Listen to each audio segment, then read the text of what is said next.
Uh,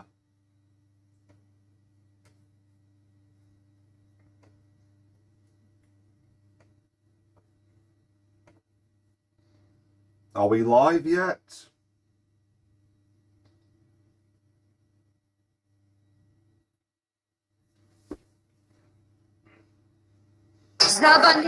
That's my phone. Yes, we're actually live now. Okay. Um, I don't know what happened. OBS freaked out. OBS crashed. OBS did something. I was live for 5 minutes and then OBS just disappeared. And apparently none of that stream actually got streamed. I don't know what just happened there. But you haven't missed much. It was only 5 minutes. Most of that 5 minutes was me complaining that I've got a migraine. But, oh well. Spend all day in the sun drinking, you're going to get a migraine. Right, put those in my fridge.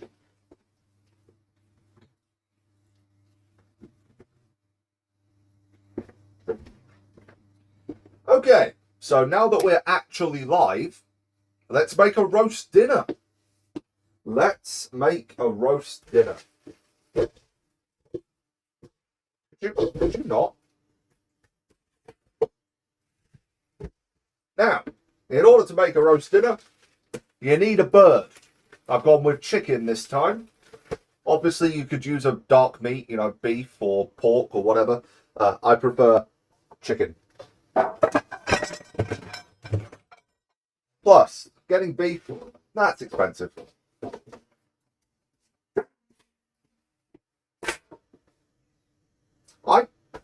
I really do need like an extra 2 feet of counter space here. Yeah, okay, all of that corner is taken up by equipment, but that's not usable counter space anyway because of this cupboard and not being able to get right in front of it. What I need is for like a foot of this wall to just not be here so the oven could be moved over and give me more space. Ugh. Anyway. Is this just a bare chicken? No giblets? No... Yep. It is already prepped and cleaned. Okay, that is good. Thank you, Co-op's chicken. And yes, I am using Co-op's British whole chicken at a weight of... There's no weight on here. It's a large. It serves 4 people, apparently. I'm going to use it to make 3 days of food. I hope. Anyway. Scissors. Scissors.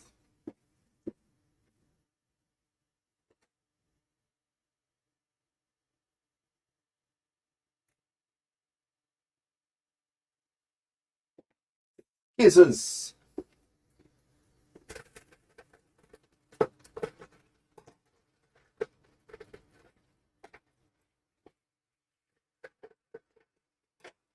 And we have a chicken.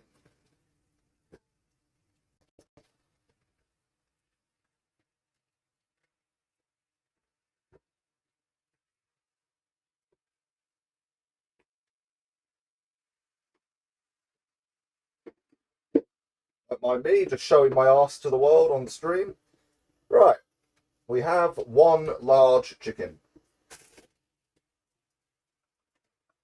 Should season the chicken first before I add the veg. Now, chicken, if you're roasting it, all of the flavour you need is already there. Everything I'm adding is just to bring out that flavour. I am not flavouring the chicken. The chicken is the flavour. So I'm sprinkling a little bit of salt on top and a tiny bit of mixed herbs. And that is it.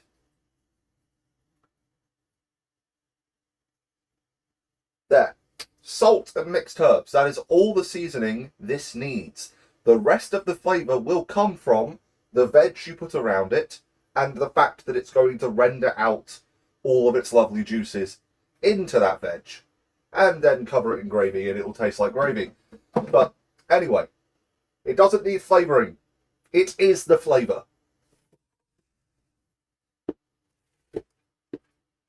Spring onions. Why did I buy spring onions? I don't remember. Why did I buy spring onions? I really don't remember buying spring onions.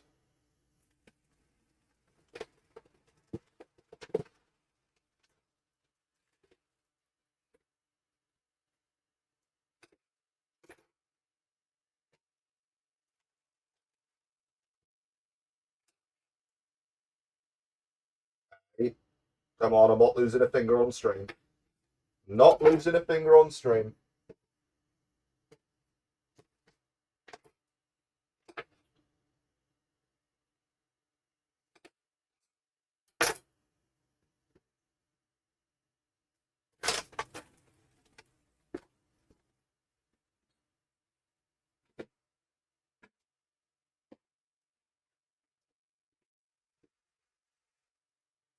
Potato, potato, potato, potato. Chopping board.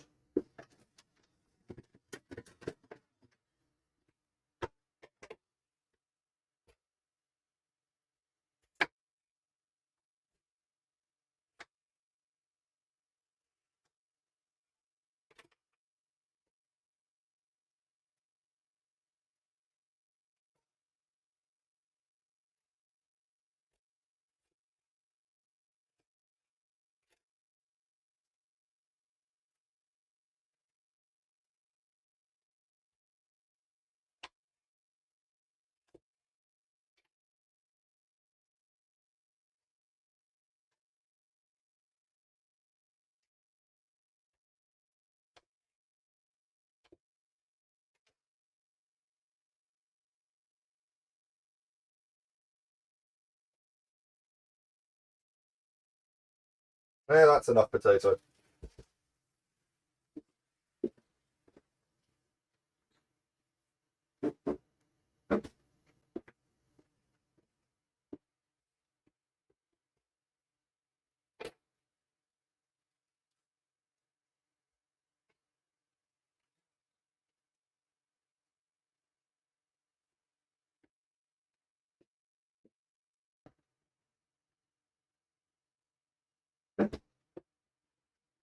Really don't know why I bought spring onions, but I might as well use them.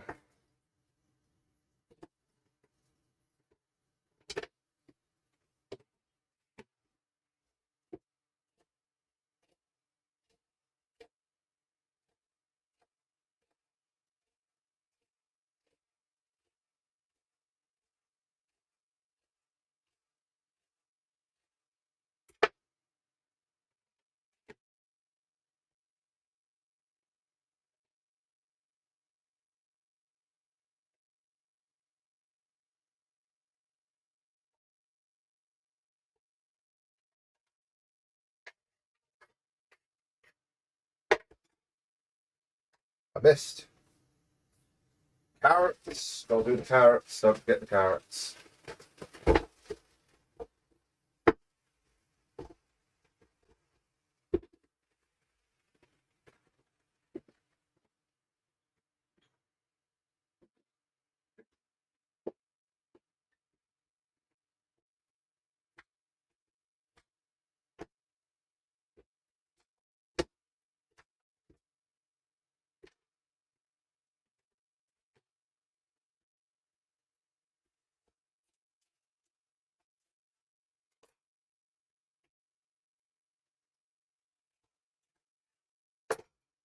Carrot.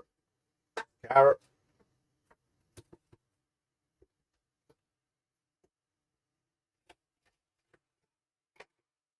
Carrot. Carrot.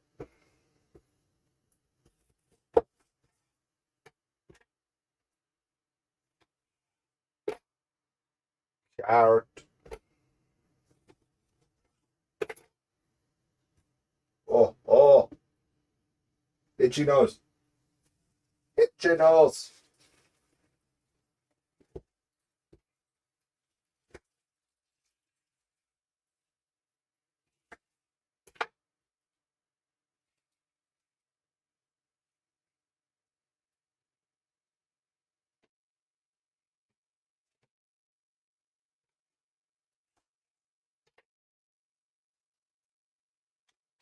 hell?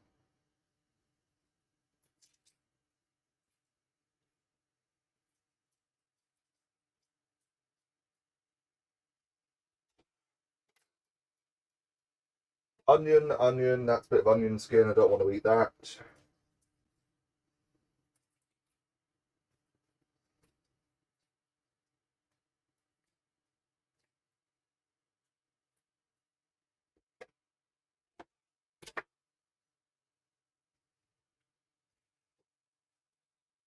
Didn't I get 2 onions out? No? Okay. I need 3 onions anyway, but okay.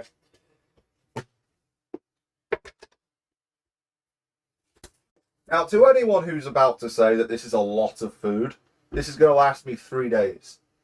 Day 1, roast dinner. Day 2, you have a lunch with the leftover veg and you make curry out of the leftover chicken. Day 3, you use everything that's left to make a very nice noodle stock.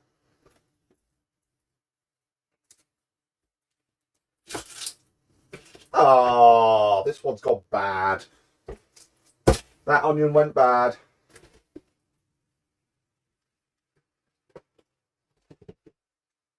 I'll just substitute it with the red onion then.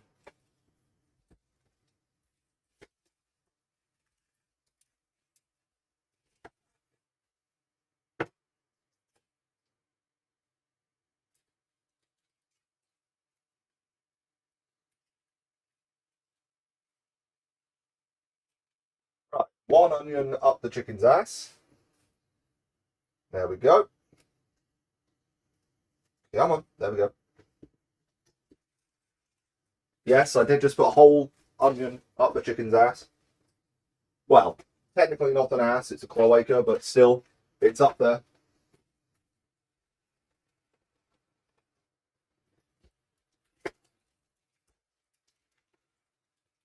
Now, I'm fairly certain I forgot to buy stuffing or suet to make stuffing. And it seems I did, so no stuffing today. And again, do I really need a whole portion of stuffing to myself?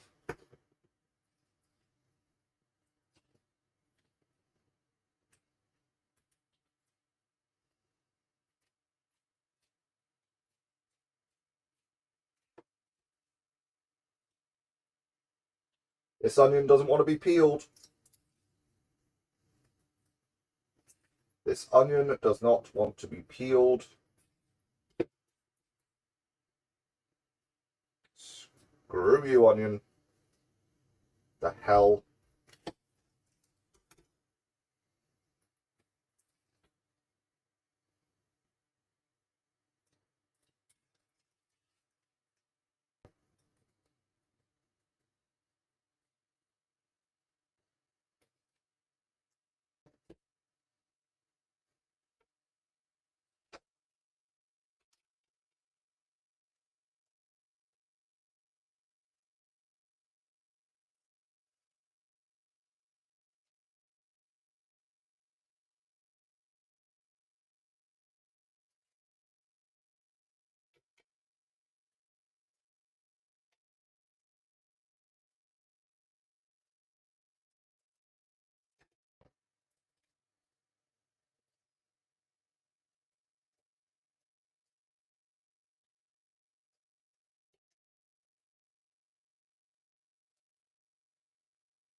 This onion, man.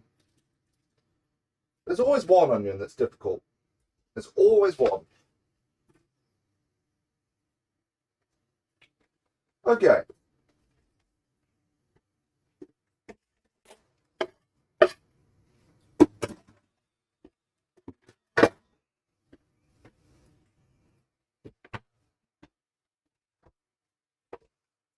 And it's a full tray of food.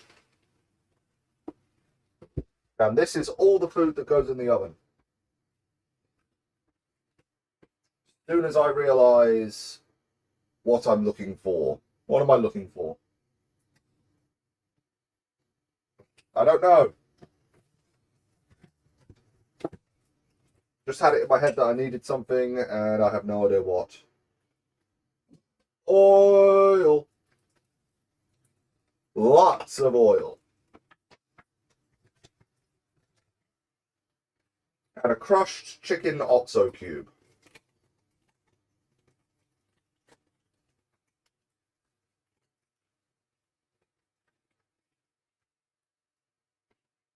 There's oil everywhere. Lovely. Oil everywhere. We have dropped frames. Hooray for this terrible laptop. Why did we drop frames? Shouldn't be.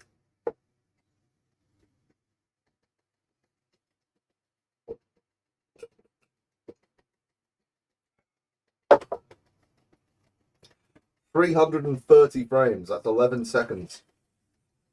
We dropped 11 seconds of the stream.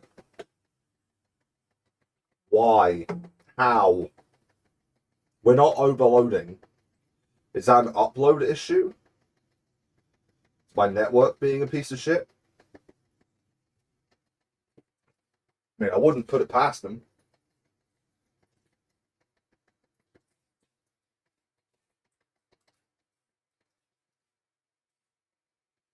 And a crushed oxo cube that doesn't want to be crushed.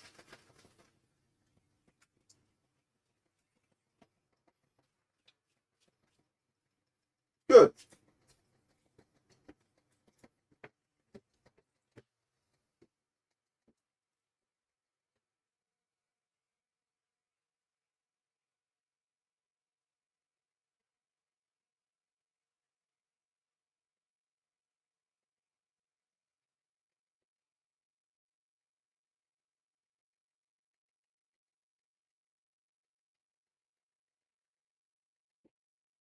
Good, good, good, good, good.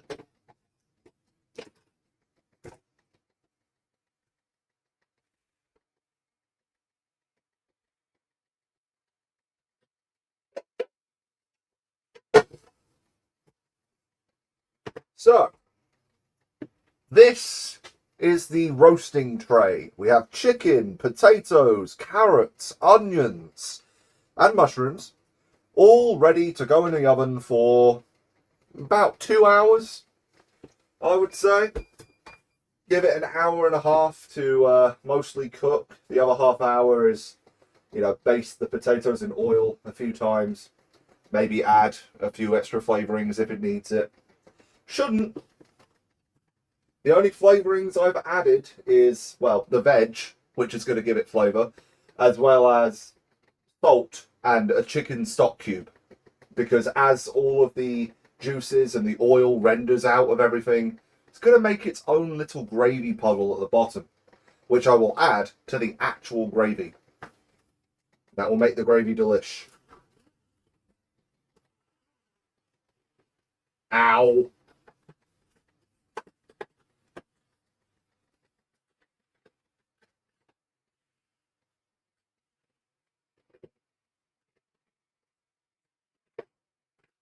Who the bloody hell designed this? What is the point in a pull tab if it doesn't pull? What is the point in a pull tab that doesn't pull? Come on. There. I don't want any paper on my chicken. Or sticky residue, for that matter. Right, put that back in.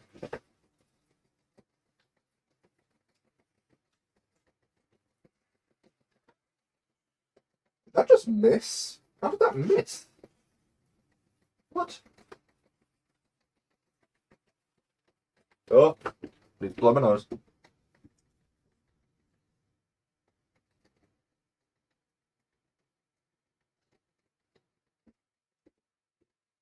Oh, oh, oh.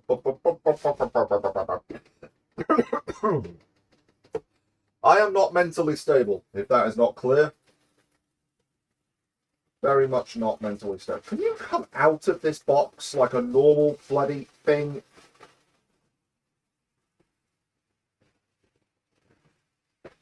Seriously. I need that. That fan is not helping.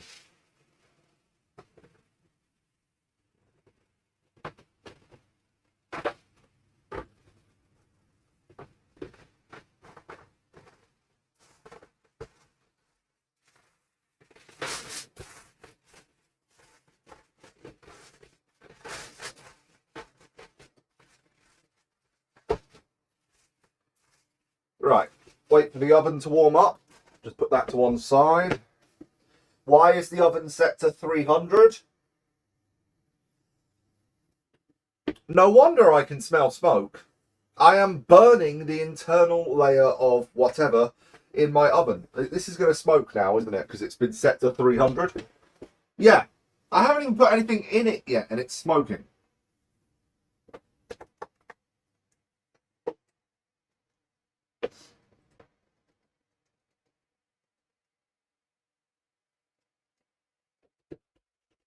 Okay, well, we'll let that cool off for a bit. Let the smoke clear, literally. I don't even know what's in there that could be burning like this. It's probably just residue from something I've cooked.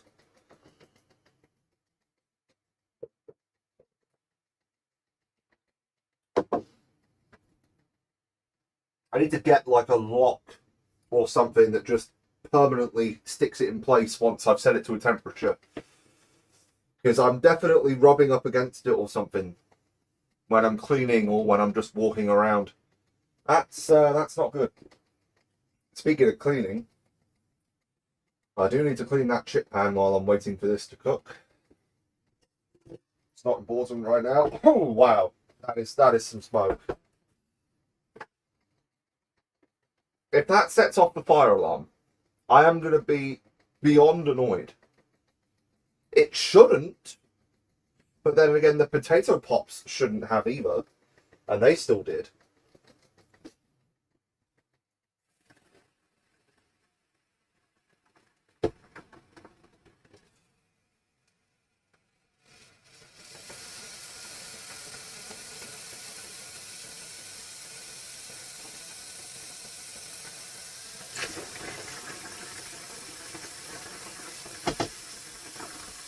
I think we're okay.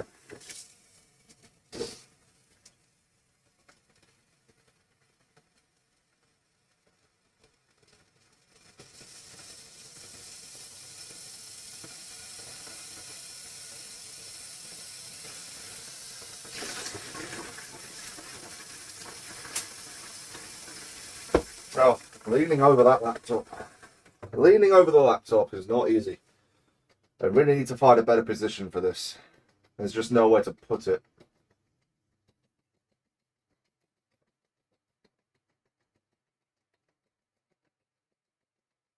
Hmm.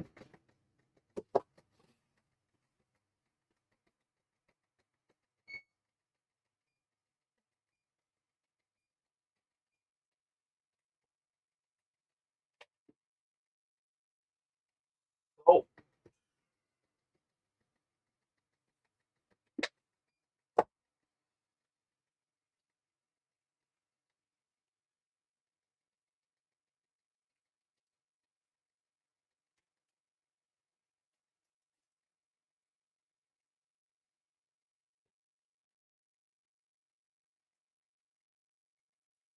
turn off the fan again. Probably overheat while I'm standing here.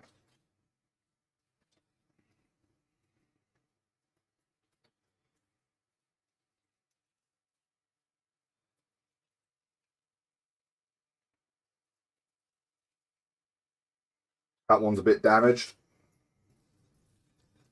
Wow, this one's very damaged. Could you not? I don't want my bin to smell like chicken before I've even cooked the chicken.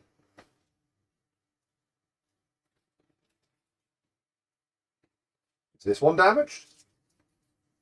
No? Good. pepper.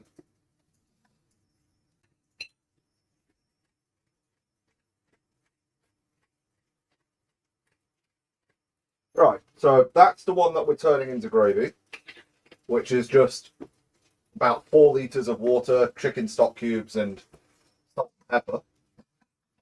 Very easy. And this one just spat at me. Why? This one is for the veg. The veg that we're not roasting. I mean, I could put the sweet corn and the peppers in there as well, but no, I'm not roasting peppers today.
Get the Yorkshire puddings out to defrost a little.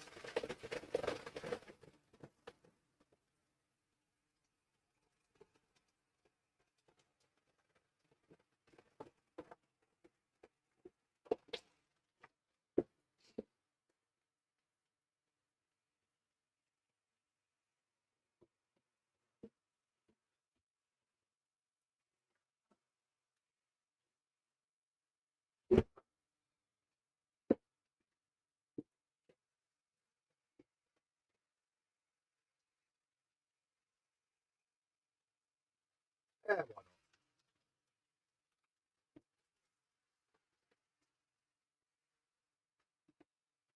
right.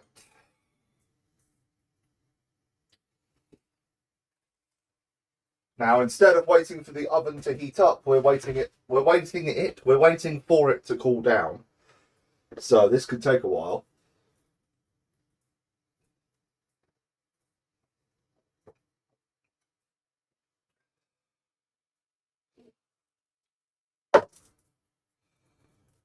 Oh, my head's throbbing. Nah, it's not good. Are you done smoking? Still smoking. Lovely. Love it when I've got a smoking oven for no good reason.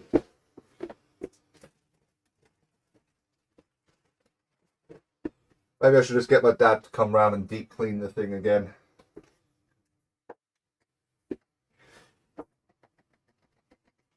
Oh, my head. Oh, my head. Why? Why'd you have to do this to me today?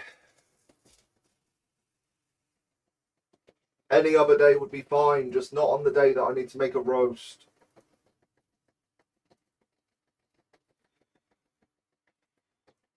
Maybe I should go and take a cold shower. I mean, there's not really a lot that I need to watch while this is cooking. All I really need to do is make sure nothing boils over and nothing catches fire. So, I could take 30 minutes to go and have a cold shower. Or I could take 30 minutes to go down to the shop and buy some painkillers. And have a cold shower. Can I even afford painkillers right now? It's Sunday, so it doesn't actually matter. The bills won't come out till tomorrow. But I should really pay the bills. I spent too much money yesterday, that's all. I'm just a bit behind on things. And I will be for a while. Lovely.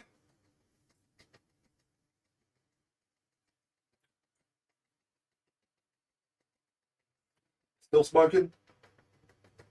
No, smoking stopped. Okay. Good. I really wish I had a better oven. Actually, I just wish I had a better kitchen in general.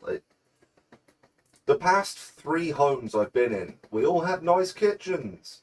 Living with my parents, wonderful kitchen. When I moved to Hastings, wonderful kitchen. The other place, okay, the kitchen wasn't great, but at least I got to keep my old oven. So, it was my oven. But this, I'm using a hob that I really don't like, and an oven that, it's a narrow oven, which makes no sense. Like, you get 3 standard sizes of oven in the UK at least. I don't know if it's the same overseas, but they're however much, and however much wide. This is the smallest one in terms of width. They're all pretty much the same in terms of depth. And the reason that's annoying is I had to replace all of my oven trays because none of them fit in a narrow oven. And ever since I started using this thing, it only has 3 levels, like 3 shelves to put things on. And it doesn't have the height for you to put anything, decent on those shelves. The grill on this thing is also terrible. Every time I've used this oven, something has not worked in some way. I found a new way to complain. This doesn't even have like a vent for smoke on it at all. So all the smoke builds up, and then when you open it, all the smoke comes out all at once and sets off the fire alarm. My old ovens, they had smoke vents, and it let the smoke out as and when it needed to, very slowly, so that you don't have just a massive face full of smoke. But this oven doesn't do that. And I really wish I could replace it. I really do. I really wish I could replace it. But that is a big job, and I'm pretty sure the landlord isn't going to go for that. But there is enough space. Because this wall is deceiving. Like, underneath here, the wall is actually probably about 6 inches further this way. So the real wall is here, but this wall is here. So I could get a wider oven in this, whatever the hell you want to call it, somehow. But it was difficult enough getting the landlord to approve me fixing the mold and everything above the sink. So, yeah, I don't think they're going to approve me replacing the oven.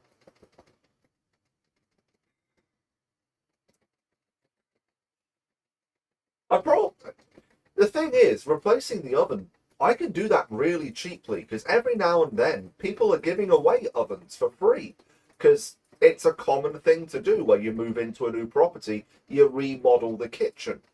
And people in this area are surprisingly generous when it comes to high value items. You do get fairly decent ovens being given away for free in this local area. I just had to wait a few months for one of them to pop up. So I wouldn't even need to buy a new oven. I would just need to fit it.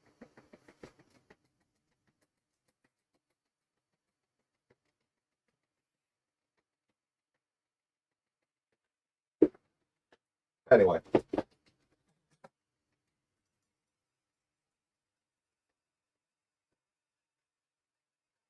That's looking like gravy. Smells like gravy. You at the right temperature yet? Yeah, pretty much. I didn't get a face full of heat when I opened that, so I'm going to assume it's good.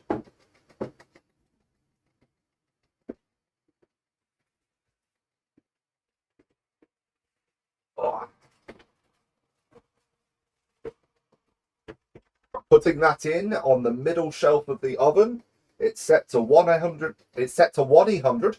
No, it's set to 180 degrees Celsius because it's a fan oven. That's equivalent to 200 if you've got a gas oven or a non-fan oven. And that's going to stay in there covered for about an hour and 20 minutes. And then the last 40 minutes uncovered. That crisps the veg, crisps the skin of the chicken, and should make the potatoes nice and crunchy. I hope. I mean, I didn't boil the potatoes before I put them in, which is something my mother likes to do. But I found from making, roasts myself, you don't need to do that. I don't know why my mother bothers.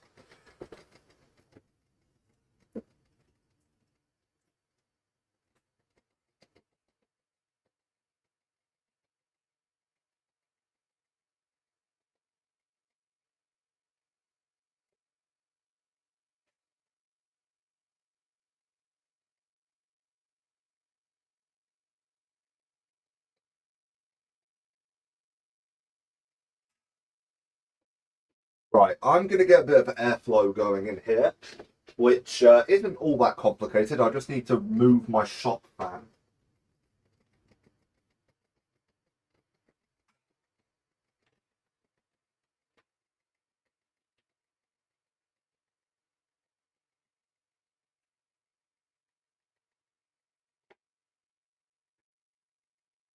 Okay, there is now a 24-inch shop fan pointed at this room, which should make the airflow in here quite a bit better. I do need to get a better ceiling fan though. The issue with the ceiling fan I have in here is because of where the light fixture is, it's too close to the corner of this wall.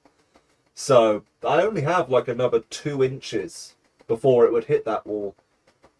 And I don't know that they make one that's an intermediate size there. This is a 16-inch ceiling fan.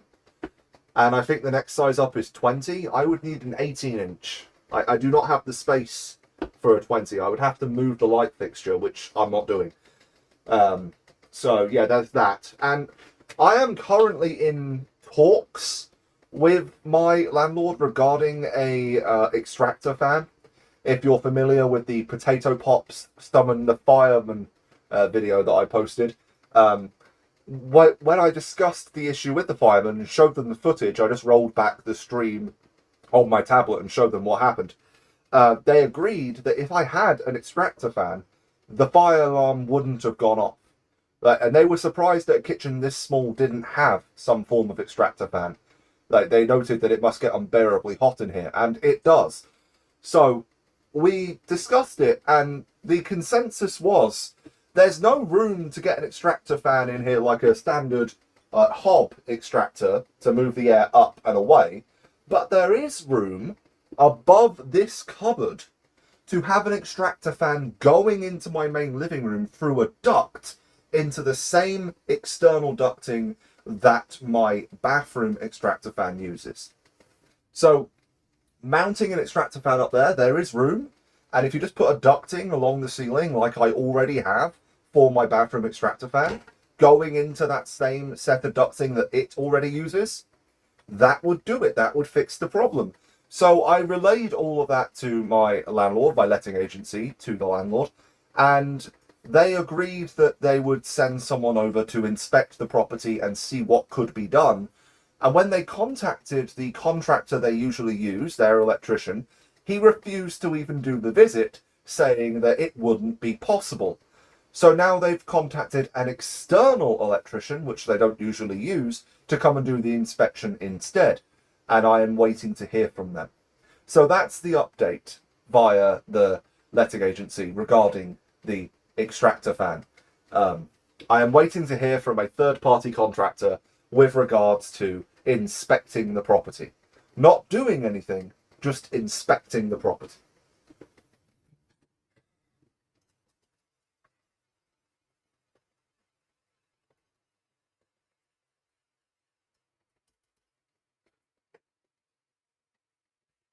Anyway, they sent me the email saying that I would be contacted on Tuesday. It is now Sunday. I have not been contacted.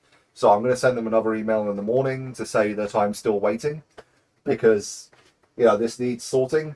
You saw the wall of smoke that I got out of that oven when I set it to the wrong temperature, right?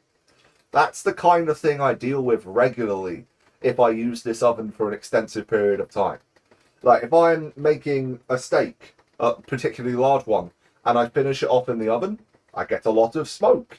If I'm making a red wine reduction, you saw the amount of smoke I had when I made steak the other day. Like, there is an issue with cooking in this small space, and that issue is, where does the smoke go? And the answer to that question is nowhere. It just stays in here until it dissipates, and then it sets off fire alarms. So that's a load of fun. Anyway, I need to do the washing up while I'm waiting for that chicken because, well, when the chicken comes out, there's going to be a lot more washing up to do. So, I'd best get on with that. I'll have to move the laptop. I'll pull chat up on the. I will pull chat up on the tablet to keep an eye on it. Hey, did you miss anything interesting?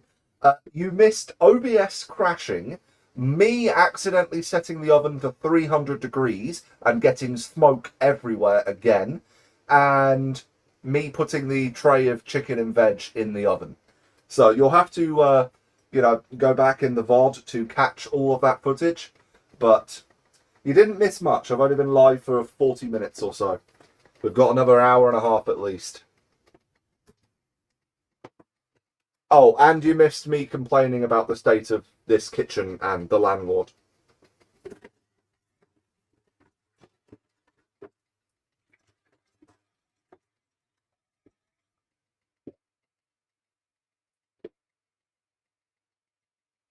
Are we really dropping frames that regularly? Or is it just the stream? I don't think we're dropping frames. It's just the frame rate from this camera is not consistent at all. What did my landlord do this time? They're just being stubborn and slow when it comes to fixing the extractor fan situation in this kitchen, unfortunately. So, to summarise, we had the fireman visit, and I discussed the lack of an extractor fan, and they relayed their disappointment that there wasn't an extractor fan in here, and I got them to send me a written report of the fire safety breakdown for this room and their recommendation for an extractor fan, so I could forward that to my letting agency and then to the landlord. And then the letting agency said they would send their contractor around to inspect the property, and then they sent an update to say that their contractor refused to inspect the property because he didn't agree that it would even be possible to put an extractor fan in here. So they've contacted a third-party contractor who is still... They haven't contacted me yet. It's been 6 days since I had that email. So they're being slow about it. But with regards to getting an extractor fan in here, obviously there isn't any way to install a fume hood in this room. Like, that's not going to happen. Even if you did install it, there'd be nowhere for the air to go. But in my bathroom, I already have an extractor fan going through ducting all the way to the external wall where it extracts the air. Now, that ducting... coincidentally, if you break through the wall right on this corner of the wall and put ducting, in a straight line, you could connect to that ducting for my bathroom extractor fan with a kitchen extractor fan, and that would get rid of the air. But until something gets inspected, until someone comes around to actually look at the place, I can't really get any further than this, because if I go and install my own extractor fan and tie that onto the electrics, then the electrical safety certificate goes, and so does the fire safety certificate, because I've made modifications. So I'm not allowed to do that. I need them to come round and approve the job.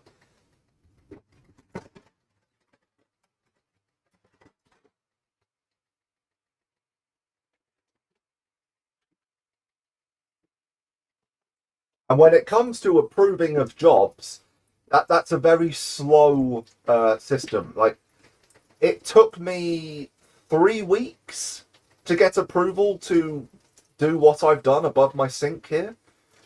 And that's not going to be a fast process when it comes to a much more expensive job that they actually have to pay for.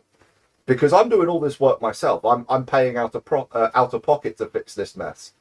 But, the extractor fan, the contractor, the electricians, they have to pay for all that. And that's not going to be easy to approve, because as far as I can gather, my landlord really doesn't like spending money on this place.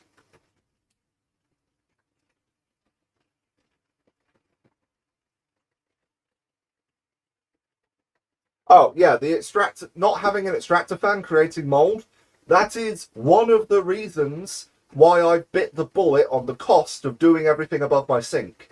Because when I took it apart to see what I could do, I found mold everywhere. It was covered in mold. So, yes, not having an extractor fan is creating an issue with mold. Thankfully, there's no mold build-up on the ceiling or any of the walls yet. But I don't know how far away I am from that happening. And all of these cupboards and shelves, they have internal spaces behind them. I don't know if there's mold up there that's dropping spores onto my food. I have no way of checking. So, yeah, I would very much like an extractor fan in here. And I don't know if that's going to happen or when that's going to happen. I really do hope it does happen, though. And, like, actually, I'll just show you what I'm talking about with where we can put the extractor. I will grab the phone, which is getting caught. So, up here, there is, you know, it goes into my living space. Because you can see that's the door to my living space. And that wall extends another 3 feet. Over there, where the swords are, that is the boxing covering up the bathroom extractor's ducting. Goes all the way to the external wall. So what you could do, put an extractor fan on this wall, run it along the ceiling to that boxing, and you're done. That would extract all the air. But will the landlord go for that? Will an electrician even approve that? I don't know.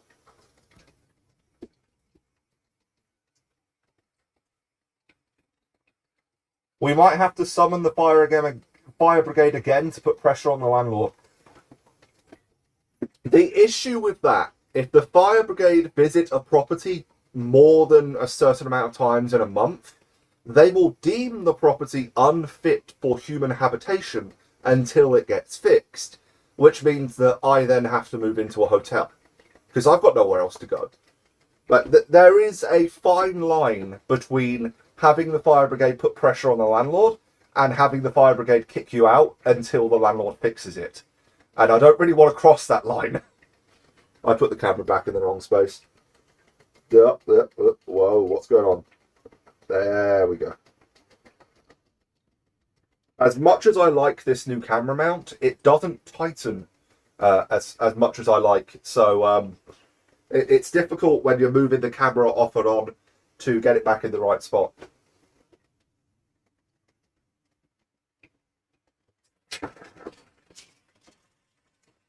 Hey, it could be worse. This place could already be mold-ridden. It could have a broken oven. Like, there is a worse version of this kitchen out there somewhere, I'm sure. But it's not perfect as it is right now. I would love to get it fixed, but there is a process, there is a timeline, and it's slow. That's not going to work. Actually, I'm going to need that anyway. Put that down. Ah! Now that needs cleaning. This is what I get for juggling things. This is what I get for juggling things.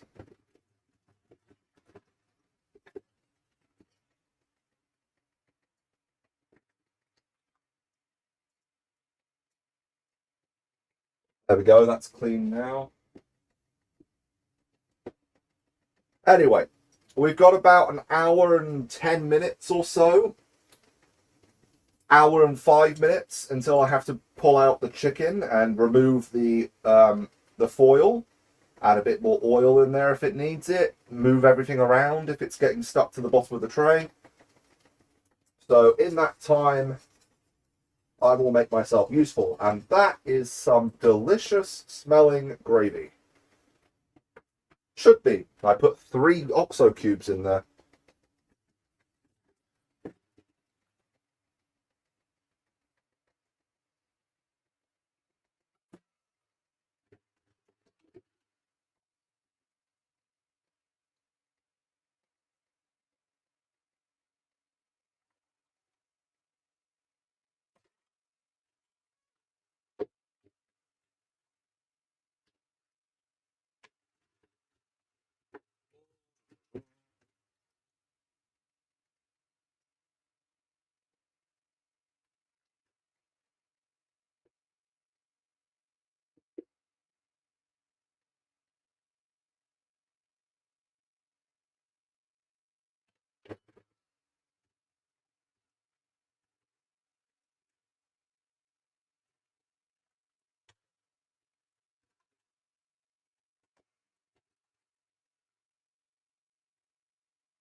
In other news, I went on a little journey yesterday to a local-ish village called Westfield, It's about 5 miles up the road, but it's not on the main bus routes.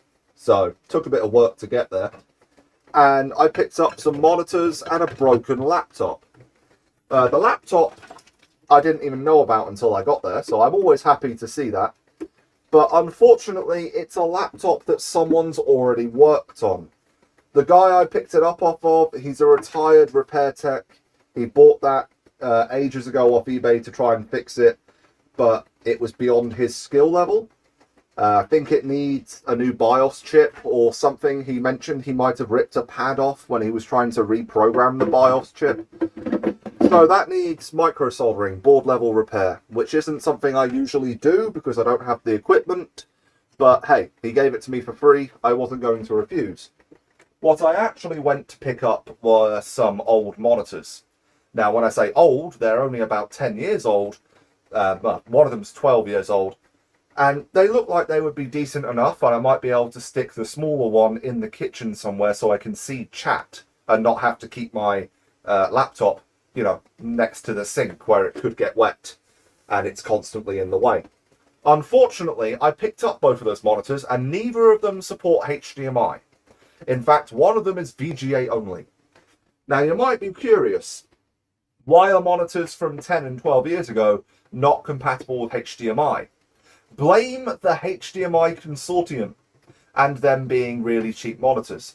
If you're not aware, HDMI is a licensed technology. In order to use HDMI, you have to pay a fee, a license fee, to the HDMI consortium. And those monitors, being really low-end ones, didn't. One of them's 1080p, and it does have a digital input in the way of DVI, although that's not very helpful to me. And the other one is 1440 by 900, so it can get away with VGA.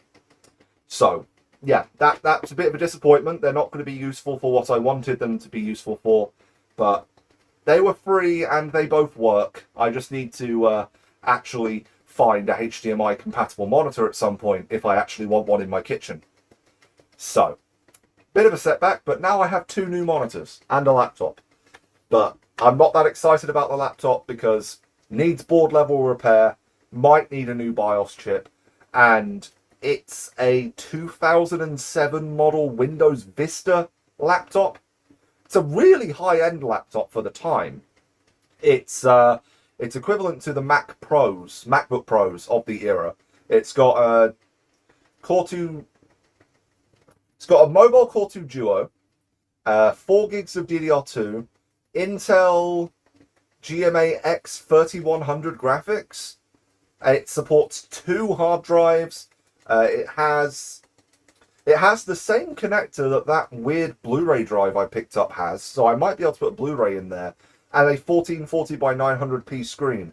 It's a 17-inch laptop. Actually, I'll just grab the thing.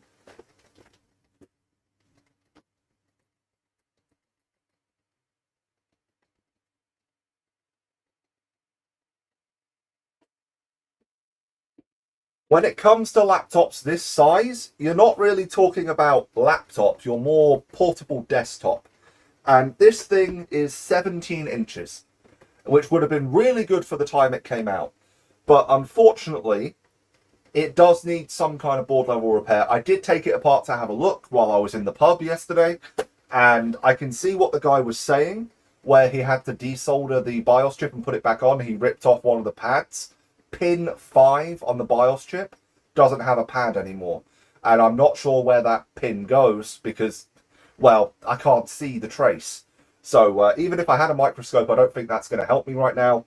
I think I might actually just need to replace the board. That seems like the simplest way to do this. And thankfully, there are a lot of broken versions of this laptop available online. And even if I bought the lower end ones that came with slower CPUs, I can still put them in this because the CPU is socketed and so is the graphics card. And this thing also supports 3G, so it has a mobile modem in it for, you know, wireless on the go. This was probably a really expensive laptop when it came out in 2007-ish, but right now it's a dud. And I don't even know if the battery's good because the guy had lost the charger. He says it still charges the battery, but it's completely flat, and I don't have a barrel jack that's this size for some reason. It's a standard barrel jack. It just has a really large central pin. So I'll probably have to hotwire something to charge the battery. Anyway, I have this now, which is just going to go in my pile of defective laptops, which I now have 9 of.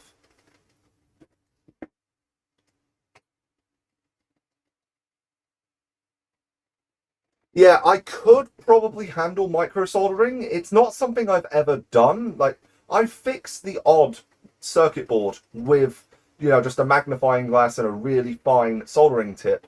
But when you're talking about replacing a trace on a BIOS chip, I would need a microscope. I would need an even finer soldering iron, and I just don't have either of those right now. It is definitely something I'm looking into, because while I do repair most electronics, if it needs surface board repair, I have to refuse those clients. And that's just money I'm throwing away at that point, because all I need to do is buy the equipment and practice, and boards like this, they're great to practice on because they're so old, they're cheap. But yeah, I just need the tools, and then I can give it a go.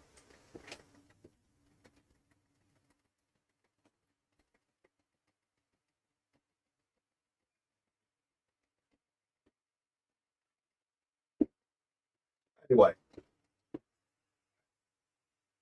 give that a stir. Turn the fan up.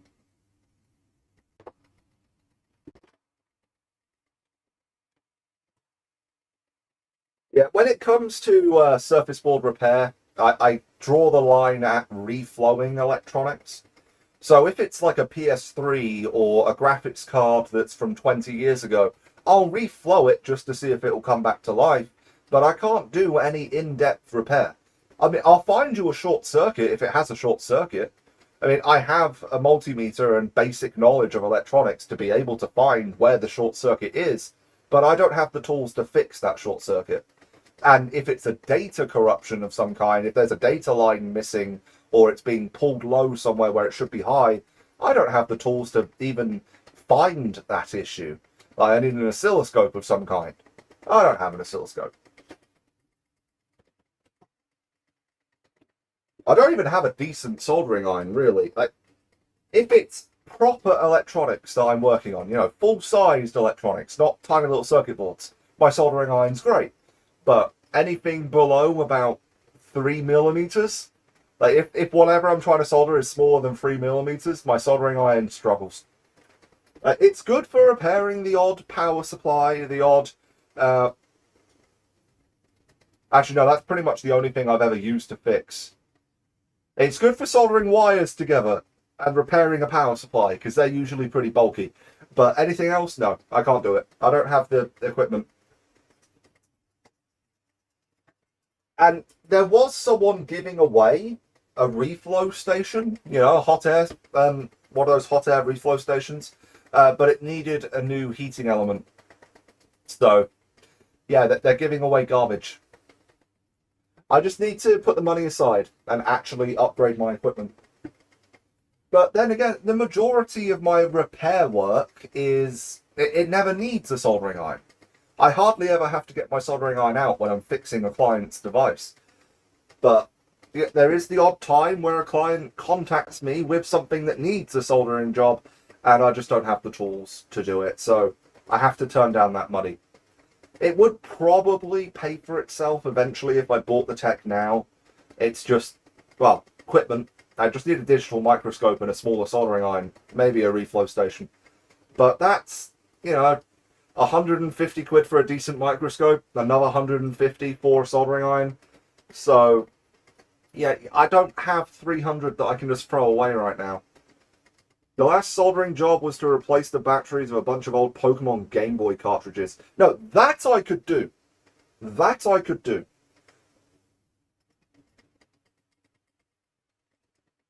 I was able to do a bit of micro soldering on this laptop specifically. I added a second fan by just piggybacking the existing fan header. I was able to solder wires to the back of that fan header to add a fan. The issue is, I barely got away with that because that fan header is tiny and it's right next to the controller chip for the fan, you know, the one that creates the PWM signal. If I had bridged anything there, I would have broken the internal fan and the one I just added.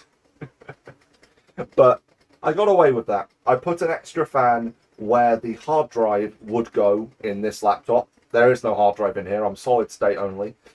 And that puts just enough airflow over the RAM chips that they don't overheat anymore. It also puts a bit of airflow over the M.2. Not masses, but considering this laptop is not designed to have any airflow over those chips, a little bit is better than none.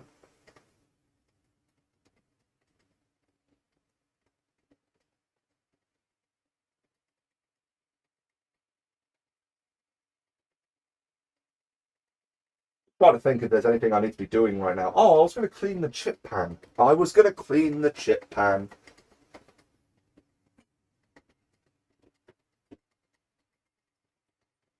I was going to clean the chip pan. Ah! Don't break that tablet. You're still paying for it. Yeah, I haven't finished paying off that tablet yet. It was a 4-year contract. It's only been 3 years. So I do need to kind of keep it working because it's outside of warranty, but I still don't own it yet. Technically, when you buy something like this on finance or on like a mobile contract, this is attached to my phone, so I pay it through O2. You're supposed to be able to get warranty coverage for the extent of the finance period, but that doesn't seem to apply for this one. It only had 2 years coverage, but it was a 4-year contract. Weird, but oh well. This is my last year paying it off, so I really don't care. Now, let me move the camera a little. I'm going to show you a little trick for cleaning a chip pan. So here is my really dirty chip pan because we fried chicken in it the other day. And here is a bowl. I don't want to buy new oil right now. So I'm going to put this fine mesh spit guard over this bowl to act as a straining device. And I'm going to strain the oil. And hopefully not get it everywhere.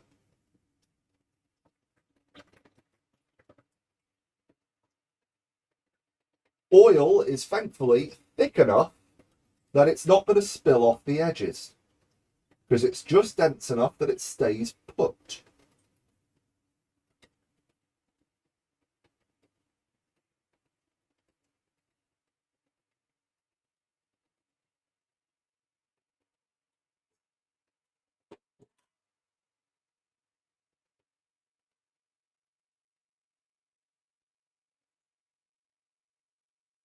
See all that gunk, all that dirt?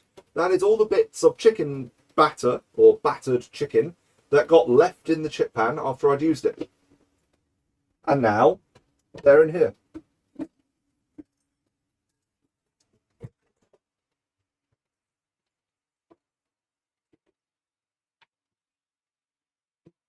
So I'm just going to leave that to soak in the sink for a few hours in boiling hot water.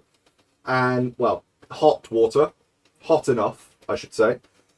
And all of the bits of batter that are stuck to the tray, well, stuck to the pan or stuck to the, what's it called, basket? Let's call it a basket. Everything that's stuck to the basket should break down into the water and be much easier to wipe off. Now, when it comes to this stuff, well, the laptop's in the way of the bin right now, so I do actually have to move this.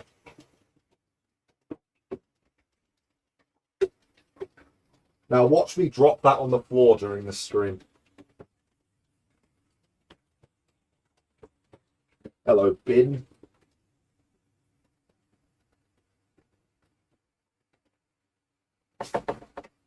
There we go.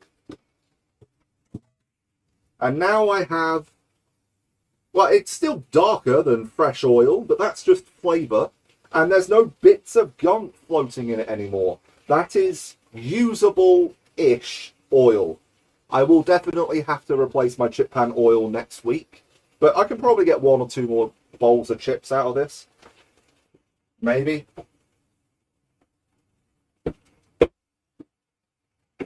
It's on the edge of being usable. I'm not going to use that again. I'll only use it 1 or 2 more times.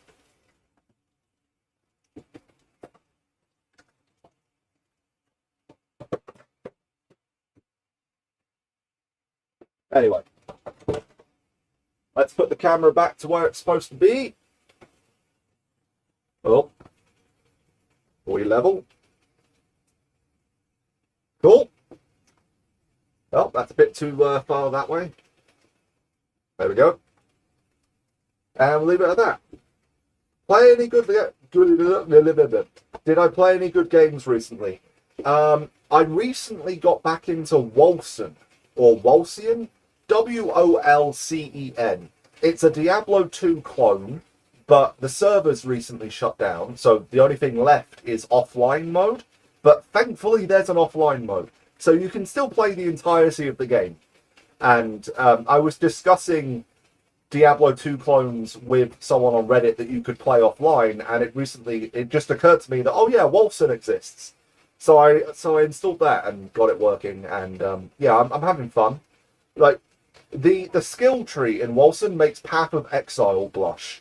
There is so much customization that you can do, and there's a lot of exploits for infinite XP, so you can get stupidly powerful really quickly, if you want to. Other than that, no, I haven't played any good games recently. I haven't really touched anything new in a little while. I've seen Saros, the new PlayStation exclusive. I think I'm going to pick that up once I've paid off my credit card bill this month. But I don't think there's anything else out at the moment that I really want to play.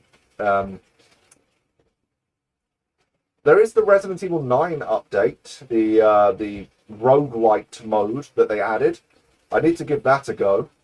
I do own Resident Evil 9 on PC now, but I haven't actually downloaded it yet.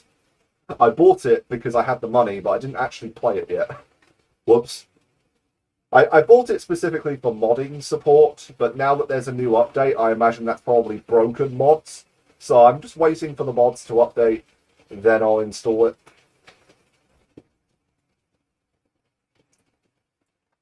Anyway, other than that, I'm going to pass out. Wow. It has suddenly gotten really hot in here.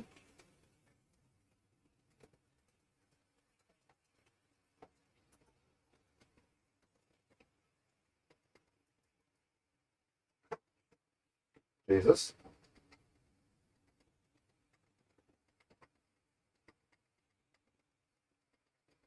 Just going to turn those down a tad and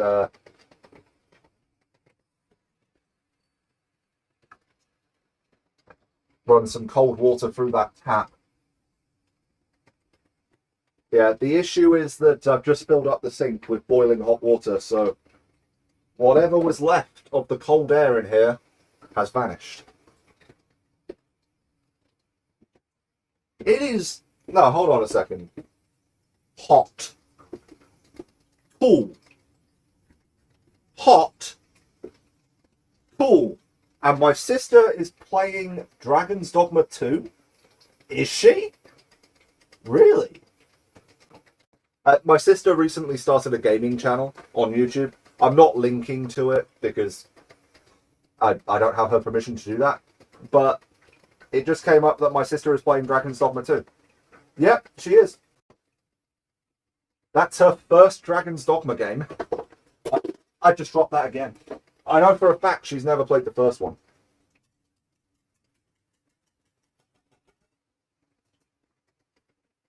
Anyway. You know, my sister didn't even tell me that she was starting a gaming channel on YouTube. She didn't ask for any advice setting anything up. She's apparently done it pretty well, actually. Her microphone sounds better than any of mine ever have. But I came across one of her YouTube shorts just scrolling randomly. I was just doom scrolling effectively, and then all of a sudden, oh, that's my sister. Wait, my sister has a YouTube channel? Then I clicked through and she's been playing Detroit. And apparently enjoying it. So, Yeah, my sister has a gaming channel on YouTube now. That's a thing. Oh, my Zoom reset. Why did my Zoom reset?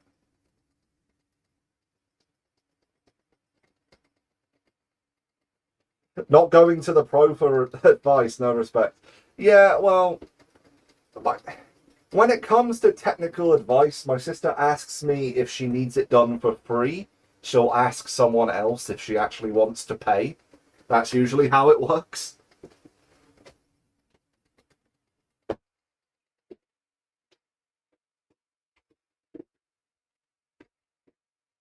Oh, sit down. Try not to overheat from all this goddamn steam.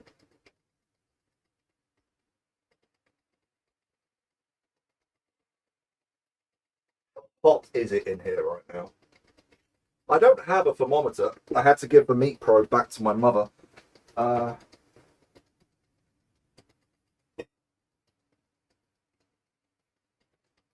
I have a temperature sensor on the, well, temperature readout thing on the edge of this demijohn.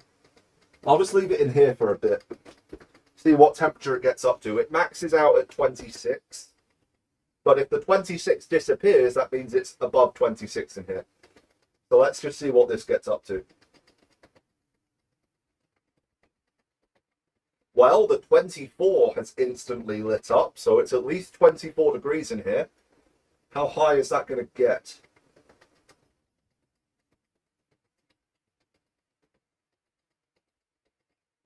The 24 is getting darker.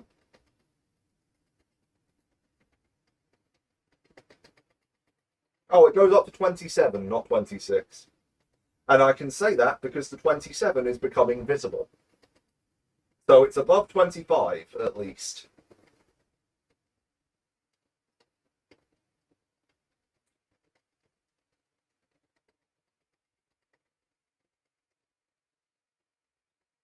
$27 really isn't that high. Why does it max out at 27? It should really max out at 30. That's where it gets uncomfortable.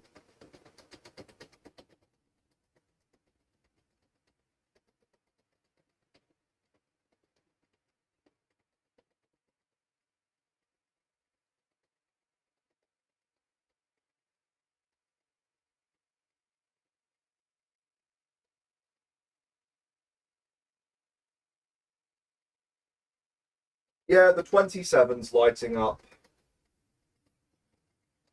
Well, I say lighting up. The color is shifting to make the 27 visible. Because all this is just temperature reactive colors. They're only visible at specific temperatures. And yeah, the 27's getting darker. So it's at least 27 degrees in here, as proven by the really cheap temperature sensor I have on the side of this demijohn. That I exclusively use to make sure I'm not overheating my brews.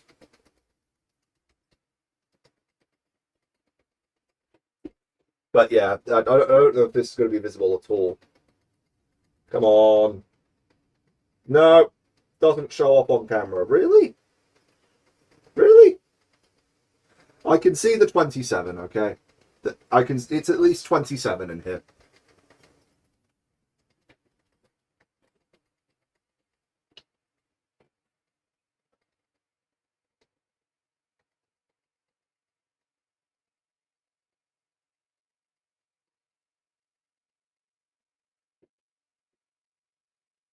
It was very faint. You saw it. Yeah, it's not the best thing to show to camera. I wish I had like a proper thermometer or something, but I've just never needed one. Like I had to borrow a meat thermometer off of my mother because I never use one to cook. I usually just go by eye and feel, or I just time it, and they're usually pretty close to the temperatures I want that way.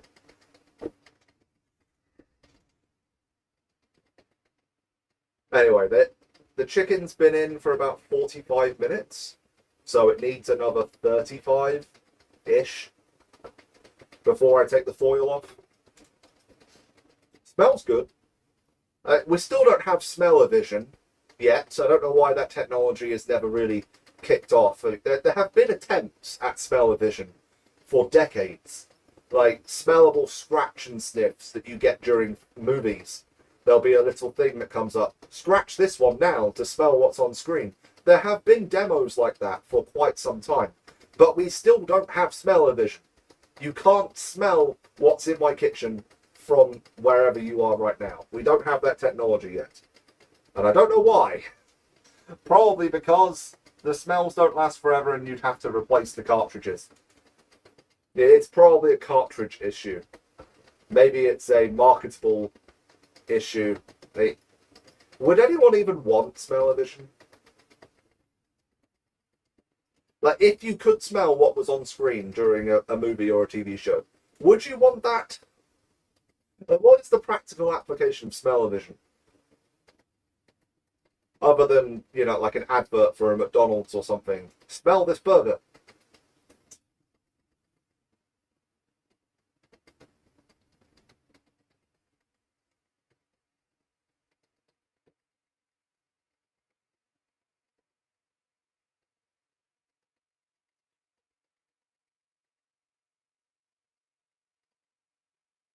Cooking shows is the only thing that comes to mind.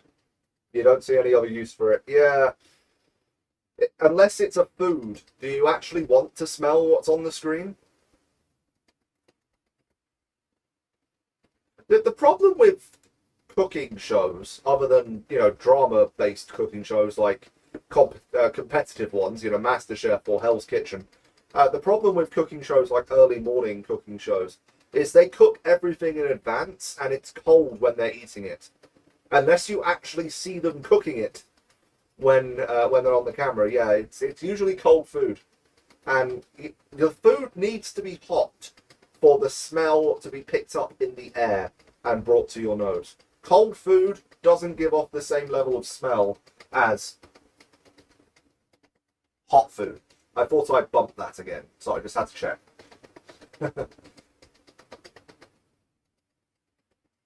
That being said,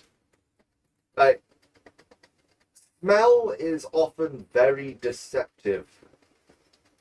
If you've never smelt something before, your nose isn't going to react to it or pick it up in the same way. And when it comes to food, smell isn't everything. Like, if you have absolutely no sense of smell and you go to eat something that you eat all the time, you won't recognize the taste because you're not smelling it. So your brain's not like, oh, I know what this is supposed to taste like. And then it's fooling your taste buds into, this is what it's supposed to taste like, make it taste like this. Without your sense of smell, things just don't taste the same.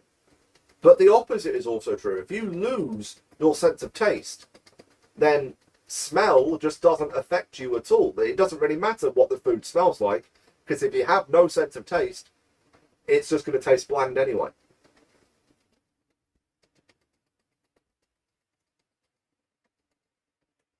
There's also sight that plays into how something's supposed to taste. Like, humans are very good at looking at something and knowing what that would feel like if you were to rub your tongue against it. Like, we are very good at seeing texture. If you are blind and you eat something, the texture you feel in your mouth is going to be completely different to what a seeing person would feel when they ate that food. Your eyes really affect what you discern as texture. Humans are weird. Humans are weird. And not just the way our bodies work, just in terms of being human. Like psychology and what we actually do in our lives. We are very weird creatures. I mean, here I am, shouting at a camera to the internet while I'm cooking food. Something that has nothing to do with cooking food, but I still do it.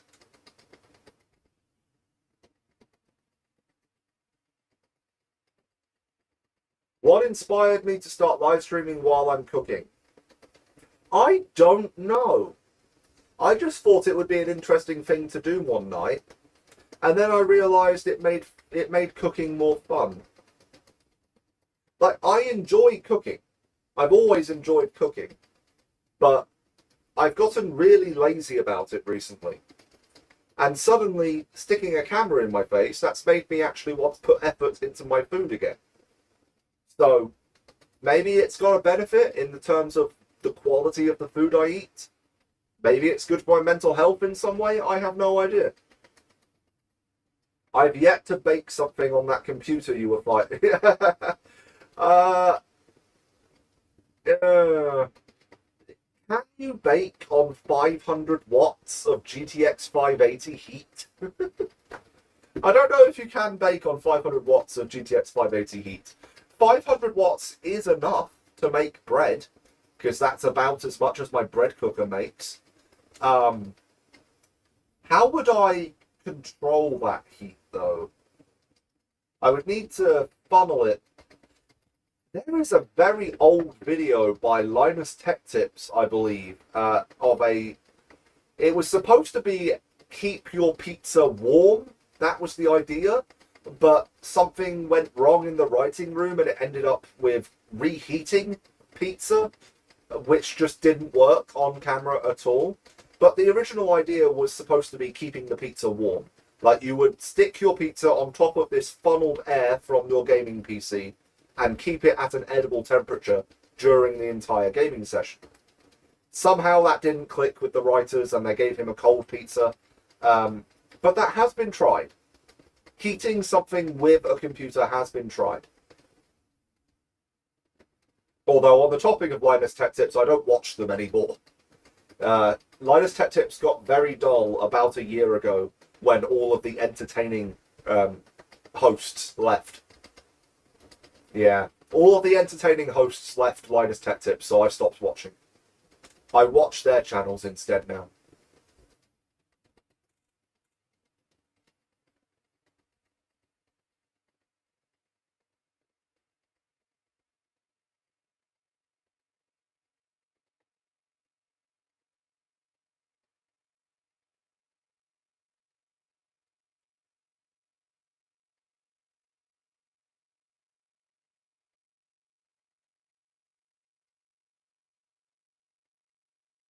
Oh, the building a gaming PC for the Linux creator. Yeah, that. I've saw that video ages back. But yeah, I haven't watched them in quite some time. I still see clips being recommended to me every now and then. And the odd WAN show clip gets discussed on the PCMR subreddit. But didn't Linus get into some drama with his employees? Yes, there was... what was her name? Madison? Madison was fired or left Linus Tech Tips and got into a lot of heated debates online about what it's actually like to work there. She made a lot of accusations. Linus hired a third-party investigator to interview all his employees and, investigate the matter. And apparently there was no wrongdoing on his part, but it was apparently a toxic work structure or work environment. But that was the claim, or at least most of it. I think there were some other things discussed, but I haven't looked into that, and I really don't care. Like, they're YouTube personalities. What they get onto behind the scenes is only really important if they break a really important law. If they commit a serious crime, okay, I'll pay attention to that. Anything else, I'm just there to watch the content. I really don't care about the drama behind the scenes.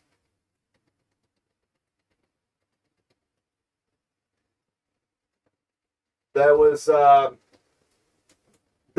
really talented a cappella artist on YouTube. His channel is gone now, but he was contacting minors and having them do stuff. He turned himself in and went to prison. But yeah, that was the last time that I really cared about the stuff behind the scenes, because I was like, wait, where did that guy go? He just disappeared from the internet one day, and then I looked into it and I was like, oh, for fuck's sake. He was a really talented a cappella artist. His Welcome to the Black Parade cover is still one of my favourite Welcome to the Black Parade covers. But yeah, he got up to some stuff behind the scenes, and yeah. People view YouTubers as if they were part of soap operas. Now, people view YouTubers as if they should be held on some kind of pedestal, as if they're minor celebrities. No, they're not. They're really not. And anyway, has there even been a decent soap opera in the last 10, 15 years? I feel like once Friends went and How I Met Your Mother went and um oh wait, what? What was the other one? What was around the same time that Friends and How I Met Your Mother was still on TV? Because it's around the time that those three ended that soap operas just went off a cliff. What was the other big soap around the time How I Met Your Mother was on? I don't really. It's not really a soap, but it is a. It's a similar genre.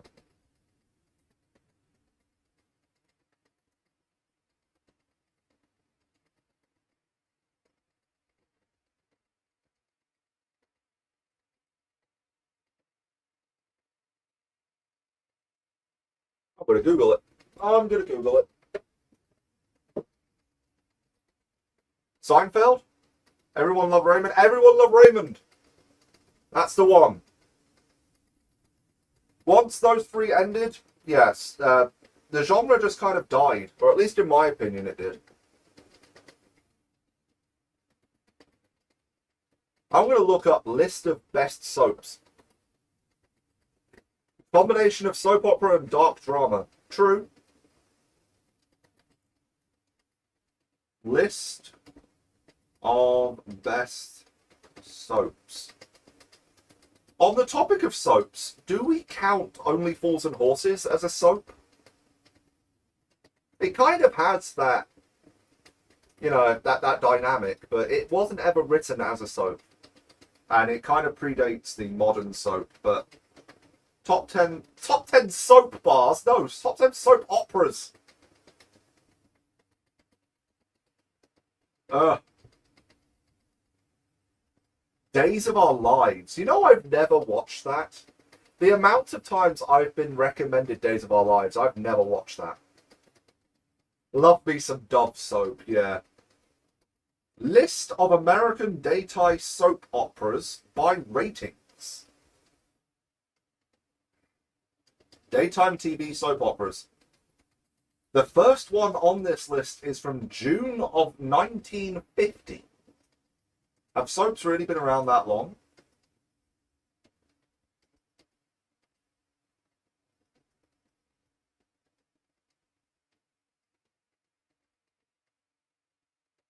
Wow. Okay, yeah, soaps have been around a long time. There's a lot of them here.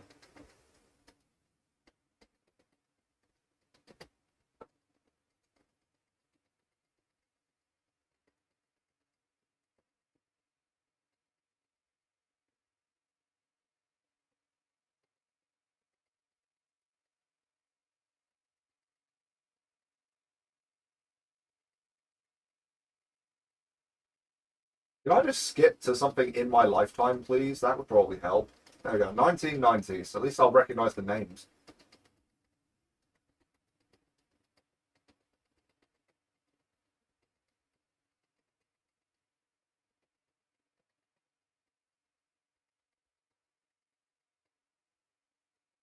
Ah, Days of Our Lives started 19. When did Days of Our Lives start? Goes back to 1990? 1980? 1989? When did Days of Our Lives start? Oh, it started in the 70s. Jesus.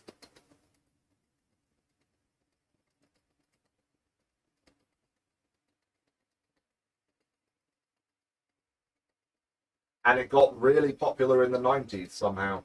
Who was on Days of Our Lives in the 90s that made it so popular? It's on top of the charts here. Second place in 1988, third place 1999.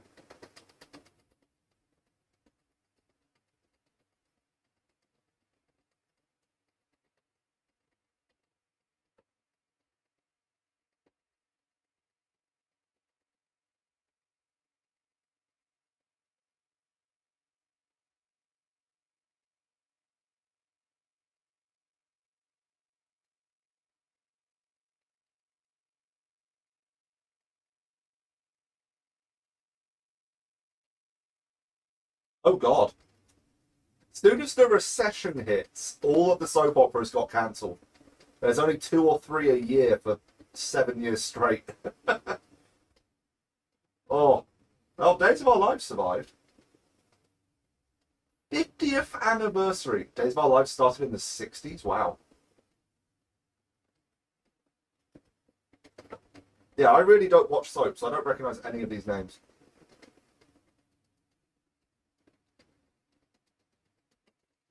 100 most popular soap opera TV shows. Grey's Anatomy. Does Grey's Anatomy count as a soap? It's just a generic medical drama. Does that really count as a soap?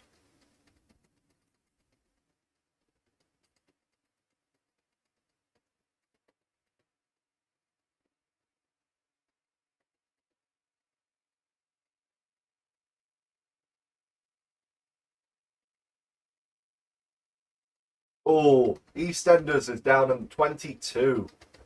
EastEnders is the 22nd most popular soap opera according to IMDb. That's going to annoy the British. Coronation Street at 29, where it belongs.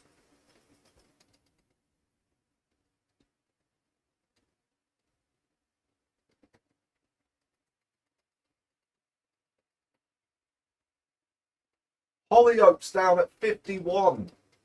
I'm actually thankful that's not higher. Hollyoaks is terrible. If you have an IQ above 60, don't watch Hollyoaks. If it's below 60, well, you're a plant. Did I ever watch Fawlty Towers? No, I didn't. Emmerdale is at 57. How is Emmerdale lower down than Hollyoaks? How?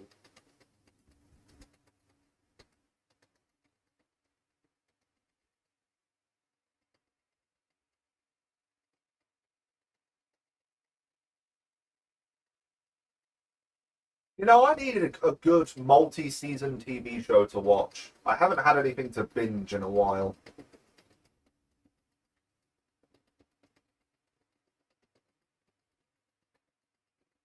Yeah, I don't recognize any of these names.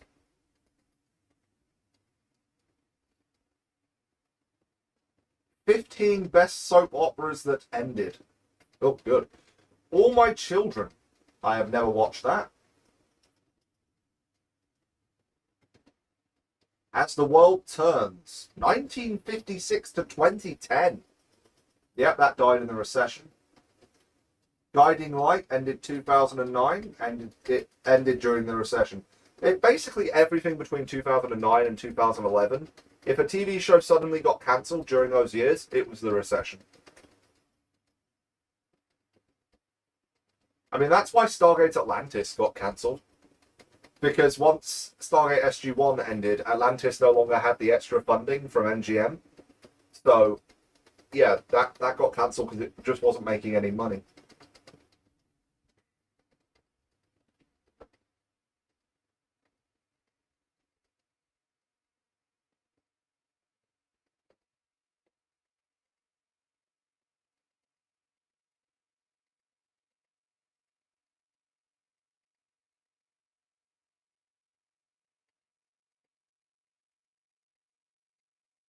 Oh, I know what I should binge. Have I put it on the server yet? I I got Yellowstone a while back, Blu-ray box set, and I put it on the server. I just don't know if I actually transferred it on there yet. I know I digitized the damn thing. I just don't remember putting it on the server. Um, is Yellowstone on the server? I can't see because it's not showing me seasons. Oh, I still haven't finished watching Vikings either. Yep, I put Yellowstone on the server. Hmm. Okay. I should finish watching Vikings though. I'm on season 3, I think. No, I'm halfway through season 2. I've never finished Yellowstone. I've never watched Yellowstone. But someone gave me the Blu-ray box set and I put it on the server meaning to watch it. But it was around the time that I was still watching Vikings. So I'm halfway through season 2 of Vikings. I need to finish Vikings before I watch Yellowstone. I can't binge 2 shows at the same time. I'll forget what happens. And I do mean binge. I'll put it on the iMac and I'll have it on just 10 episodes a day at least.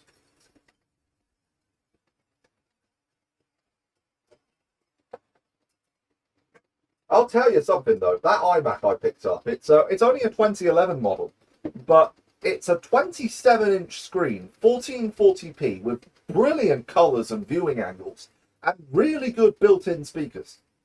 It's a shame the hardware inside it is aged as much as it has. I mean, I do need to find a second gen i7, an i7 2600, to give it just those extra threads. But you give it 16 gigs of RAM and update all the OS and applications, and it's still more than usable. The graphics lets it down a little, but it's an MXM graphics card, and if I get an NVIDIA one, it'll be fine. The older iMacs were nice. Yeah, it's around 2013 that they got really bad. Because at 2013, the graphics weren't replaceable or upgradable, and what did I end up doing with that 21.5 inch? I still have it!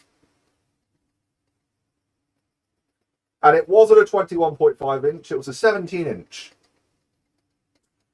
I still have it. Yeah.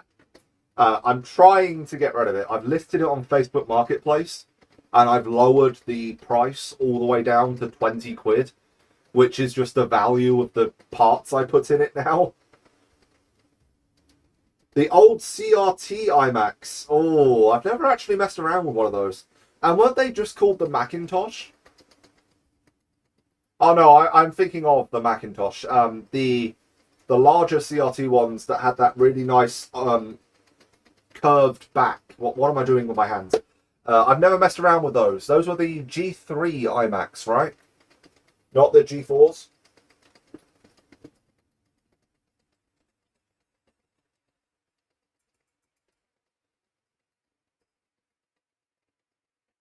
The translucent ones, yeah, G3. I really wish I had one of those. That's a great bit of history. You put macOS 9 on it and a few OS tweaks to get it on the internet, and it can still be a load of fun to mess around with.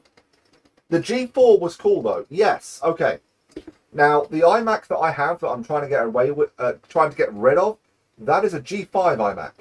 Now the G4 iMac, that was the one that looks like it's out of the Pixar trailer, the Pixar logo screen. It's got that really round base and then a screen that's on an arm. Those are really expensive collector's items. Really expensive collector's items. And then you see YouTube videos of people putting like modern Mac hardware in them. There was a trend going on lately where people were playing modern games at max settings on CRT TVs, thinking of trying it yourself. Yes, okay. If you get one of the really high-end CRT TVs that will display at what resolution is it?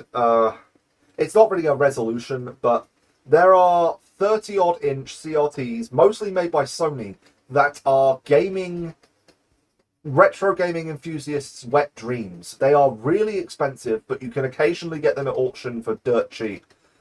It's the equivalent of having an early plasma screen, effectively. I think it's close to 720p or 720i, something like that.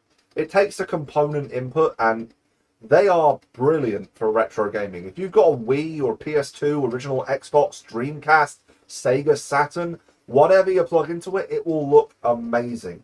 Older Nintendo consoles especially, because the input lag, there's just none. There is no input lag on those displays. If you want to play old school Mario or one of the older Soul Caliburs or a Ninja Gaiden, something that really requires fast reaction times, do it on a CRT. Do it on a CRT TV. I wonder if you could fit an M4 Mac Mini inside the G4 base. Someone has done it with an M1 Mac Mini? I think I saw a YouTube video of someone doing that. You can fit a modern-ish Mac Mini inside the base of a G4 iMac. I don't remember what kind of Mac Mini he put in there, though. It took a lot of effort to get the screen working, and he had to replace the internal speaker. But he did do it. I'm saying he. If I find out this was a woman, I'm sorry. But G4 iMac mod. Yeah, it was Action Retro, and it is M4. Action Retro did it with an M4 Mac Mini. Huh. Love that channel.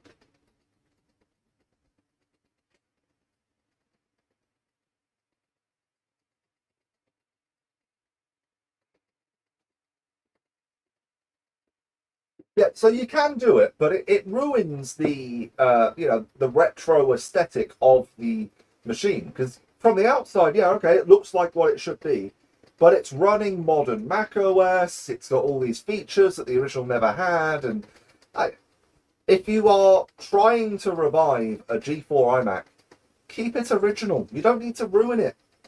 Sure, upgrade it to make it usable if you absolutely need to, but I prefer machines that are from that era to be original. Though I wouldn't complain having an M4 in my G4 from the stance of having ultimate power in such a small space. I just don't like the idea of replacing the internals of an iMac that's just a piece of history like that. Anyway, it's been an hour since I put the chicken in-ish. Give it another 15 minutes.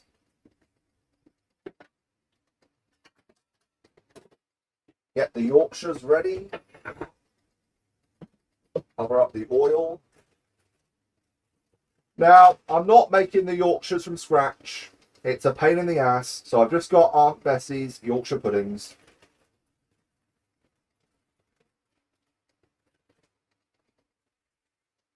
Now, unfortunately, I'm going to make all of these because I need the space in my freezer.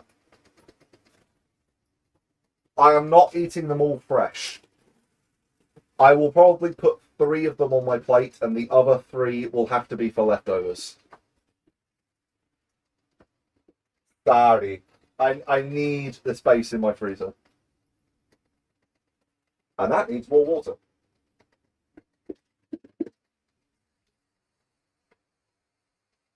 Jug? Just point at everything and Jug, where are you?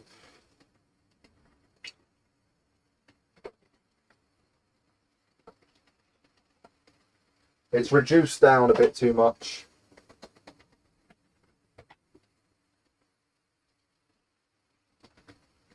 Which is fine in a way. I mean, I'm still going to use all of it.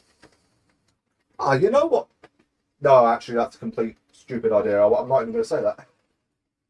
I was going to say I should have defrosted the stew gravy I have in my freezer to add that, but that's a beef stew. This is a chicken gravy. Don't want to mix those flavors together. No, I'll leave the leftover stew for the next time I make stew. Stew, stew, stew. Stew. Peasant food. That is now somewhat luxurious because we did a complete 180 on standards of food at some point.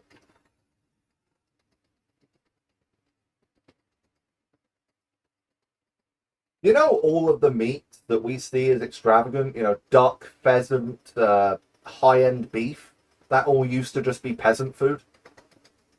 It did. It used to all just be peasant food. Because if you're a peasant working a farmland and you need meat, you kill your livestock.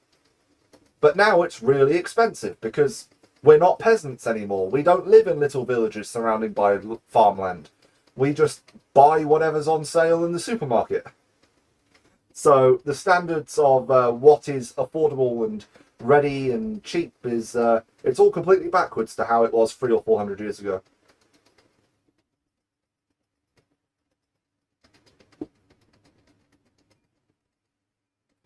How's the gravy tasting anyway?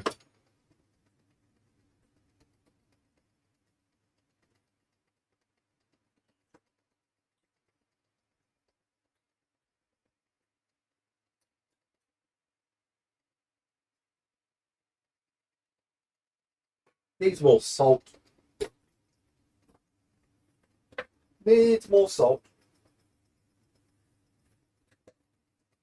When I put in all the juices from the chicken tray into the gravy, it will fix its flavour anyway, but right now it needs more salt.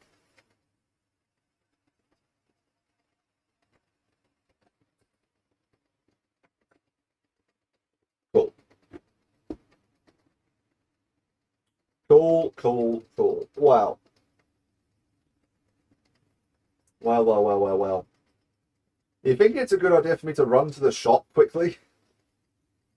Just to get some things? Painkillers mostly, because my head is throbbing. Do you guys want to watch the stream? You just keep an eye on the food for me. I'm going to run to the shop. It's only 8 o'clock. They are still open. Is it really worth going?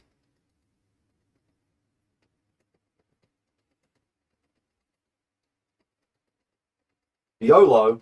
Yeah, but what happens if something catches fire while I'm gone? I won't be able to watch the stream as soon as I walk out the house. Because my tablet's only on Wi-Fi and I'll be leaving my phone here for the camera. Oh, shite.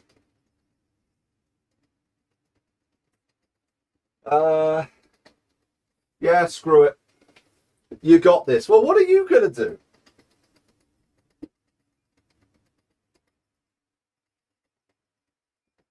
Right. Both of these are on 7, which is equivalent to like gas mark 4. So they shouldn't boil over. And, you know, the oven's fine. It's still set to 180.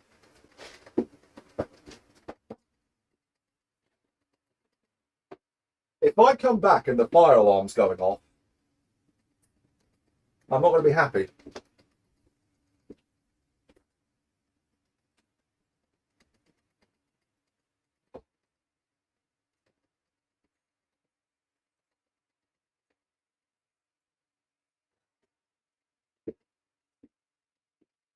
Your call-ins, so your Cerberus contacts. Okay, sure, go ahead. Is there anything I'm missing from this meal? Do I need to get anything for the meal? All of the veg is fine. We've got chicken, we've got gravy, we've got Yorkshires. Is there anything you think I should grab while I'm at the shop? Put it in chat quickly, because I'm walking out the door.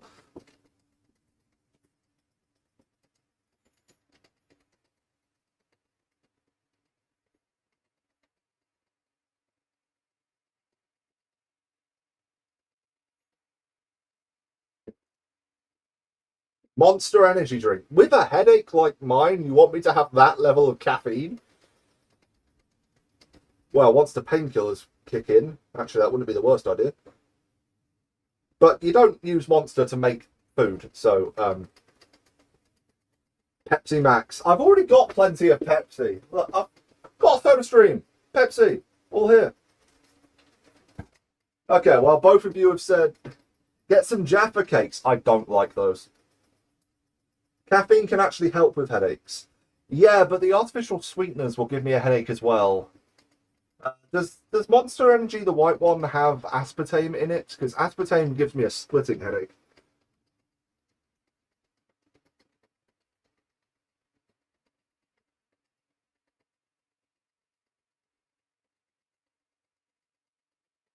Come on, chat. Give me something good.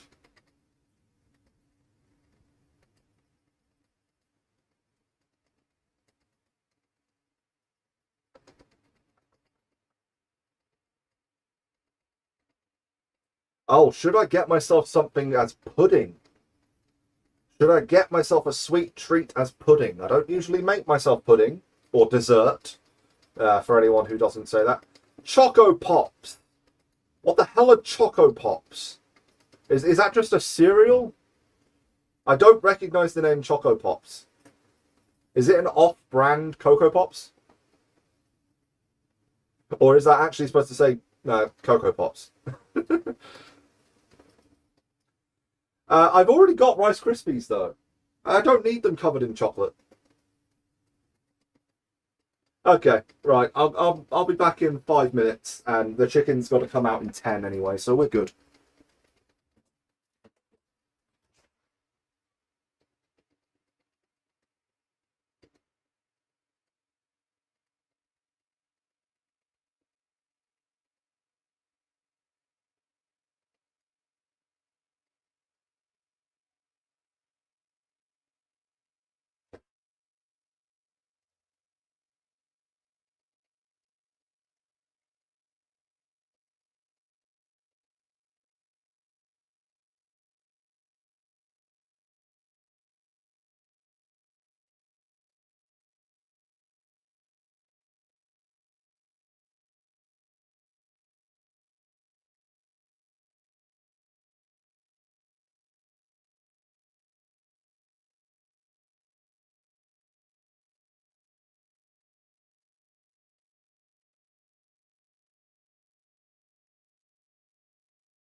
Wow, it's hot in here. I can't see. The temperature difference compared to outside. Wow. Painkillers. Monster. Onken yogurt. Flake ice cream. Flake ice cream. Right. Let's see if I've got room in my freezer. Man, it's fogged up. You kept a watchful eye on everything. Thank you. Everything seems fine. Chicken's got another 5 minutes.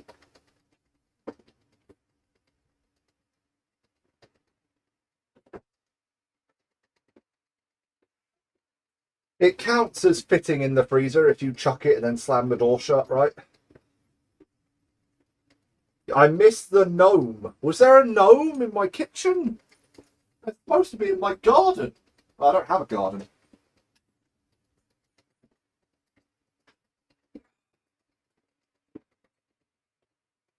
Still fogged up. There was a gnome in my kitchen. Well, good to know.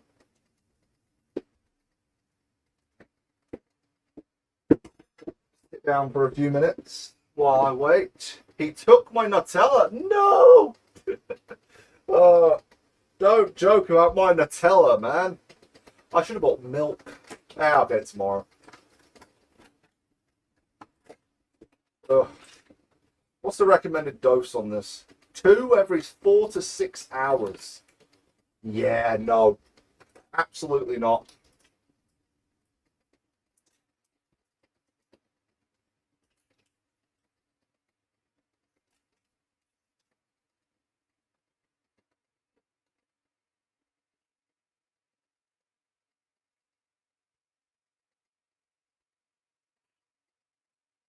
Come on, gag reflex. Oh, I don't have much for gag reflex. It takes quite a bit to set it off, but every now and then large pills do. And yes, I did just double dose. That's fine. You can't overdose on that amount of paracetamol anyway. You need like 3 packets at least.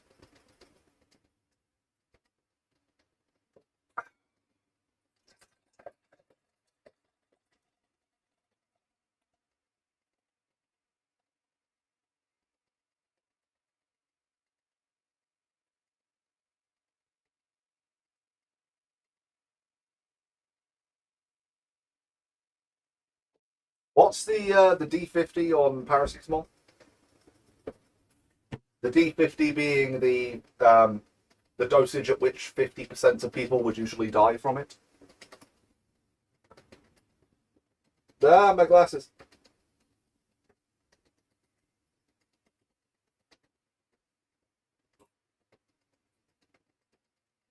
Does it even have a D50? Might be a D10. And I'm not talking about dice. That is an official dosage thing that most chemicals have. Metals too, for that matter, because humans are not good with metals.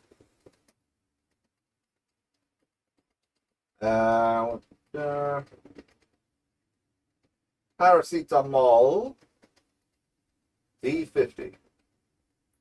It has a D500. Wait, what? Oh, LD50. Okay. The LD50 for paracetamol is 2 grams per kilo. So, how much do I weigh? In kilos? I know how much I weigh in pounds, actually.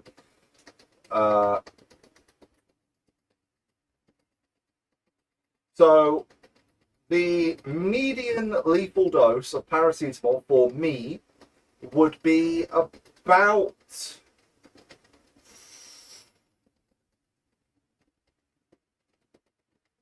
200 grams. That's a lot. And I've only taken 0.4 of a gram right now. Yeah, okay, we're fine.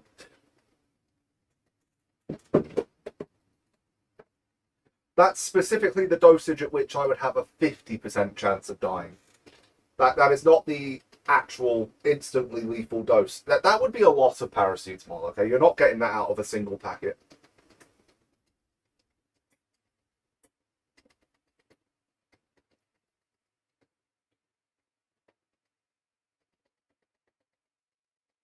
Oh, good.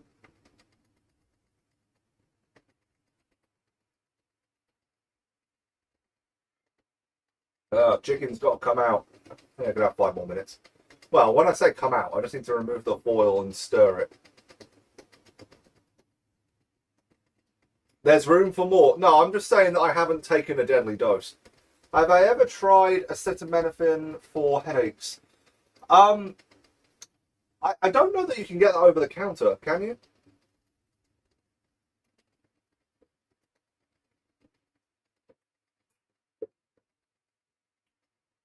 I've tried a lot of things for headaches. The issue is the medication I'm on, as well as the strength of my bloody prescription. Um, they get me. I'm prone to migraines. It doesn't take a lot to give me one. You can get it over the counter. It's just Tylenol. Oh, okay. I've never tried it for headaches. No, I have tried a lot of things for headaches, and I'll tell you, the best thing that works isn't legal, but it's great. Now, the best thing that works is codeine. Instant, that within 5 minutes of taking one, headache's gone. The issue is you need a prescription for codeine, and I do not have one, and I've never had one.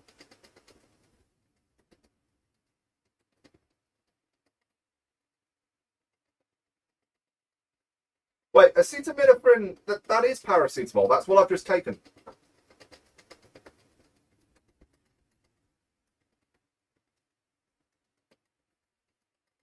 According to the first link is paracetamol. That is what I have just taken.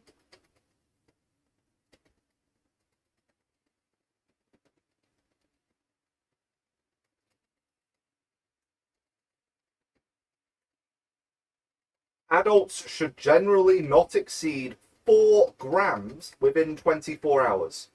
Well, I've just taken 4/10 of a gram, so 0.4 grams.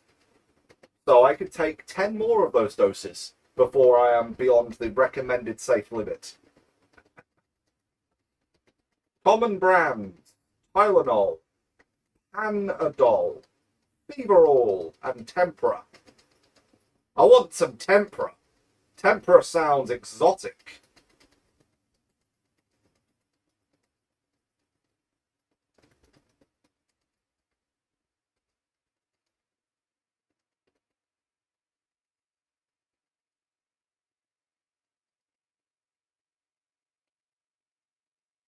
Don't take in combination with Vicodin. What does it do if I take Vicodin with paracetamol? Uh,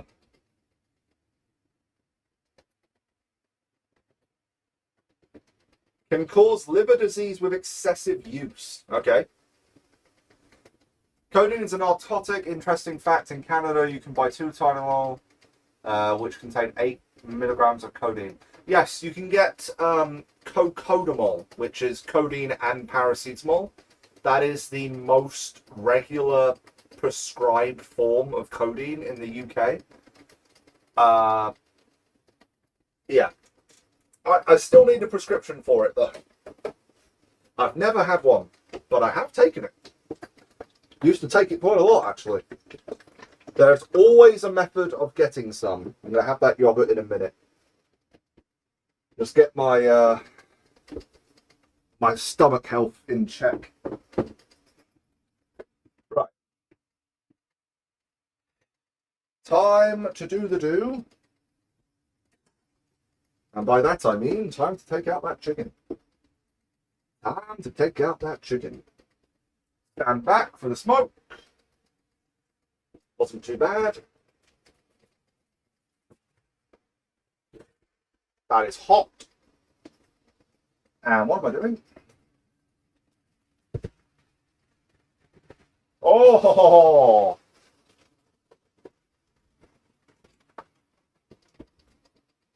Vicodin already contains paracetamol, so they don't want you doubling up. Yeah, that makes sense.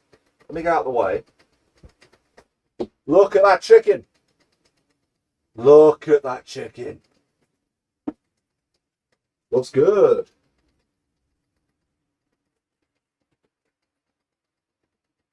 Yeah. Everything seems fine. I'm just going to add a little bit of the juices to the gravy and put it back in.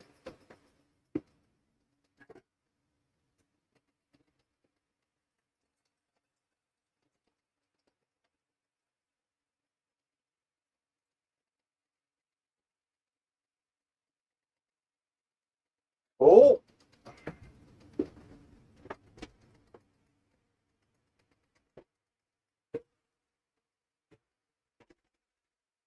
And now we just wait until the skin is crispy and the potatoes are crunchy. So, 30 odd minutes. Probably 30 minutes, I would say. Come on. All of the fat that's rendered out the chicken is refusing to incorporate into the gravy. Yeah, should be. I am aiming to get 3 days of food out of this. So, day 1, roast dinner. Day 2, leftover veg for lunch and a curry with the leftover chicken. Day 3, use all the bones and the juices, whatever's left, to make a broth for noodles. 3 days of food, 1 night of cooking.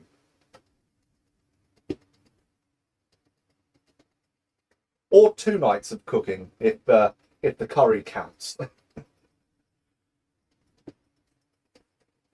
Need a bit more water in here.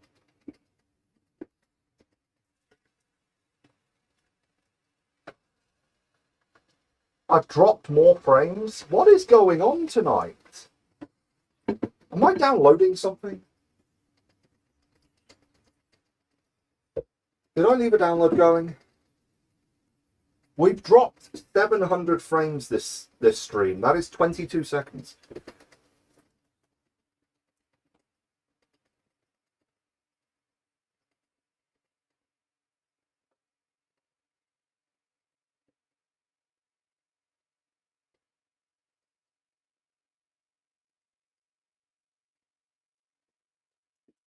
Okay, I do have a download going, but I've capped it at 2 megabit. Like that shouldn't be affecting anything. Or 2 megabytes. Sorry. So 16 megabit, I guess. Yeah, you had to refresh the stream. Thought it was a problem on your end. Yeah, I don't know what's going on tonight.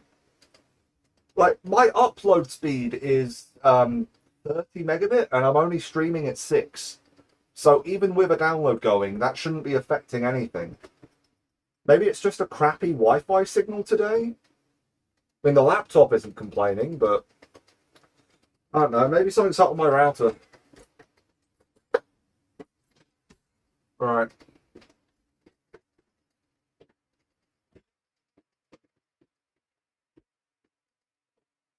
Anytime I sit.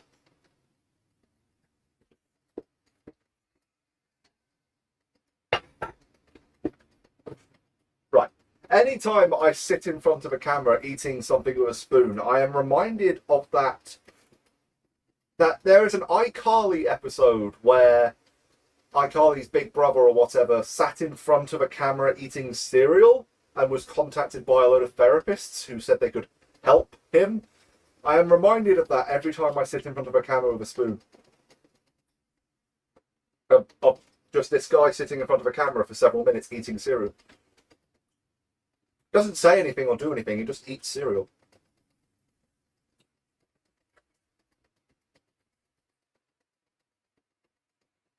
I don't remember the context for that. That was a very long time ago.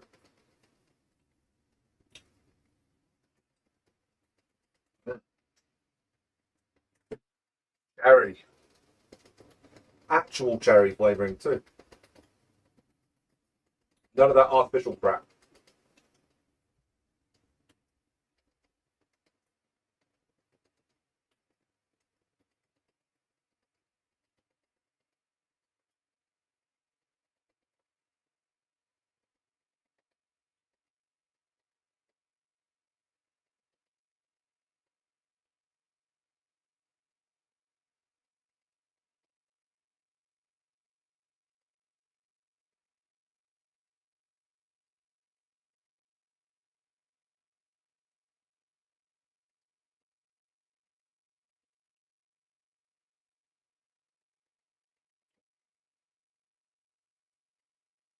Now I know what you're thinking.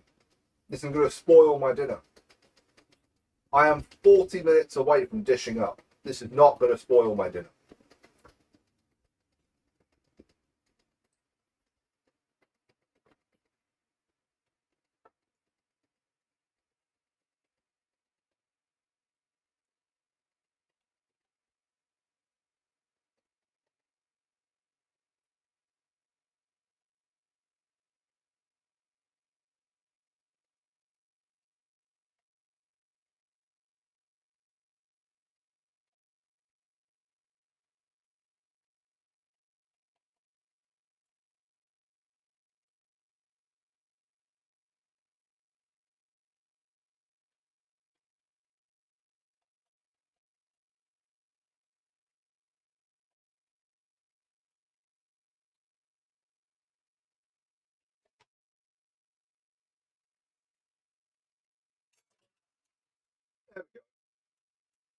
All the calcium and the good fruits and whatever, they'll help a little, I guess.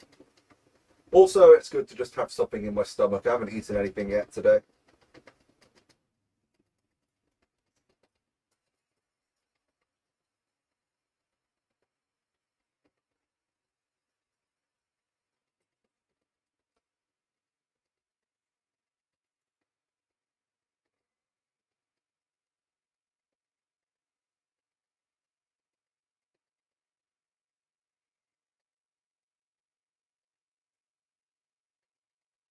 Oh, hot.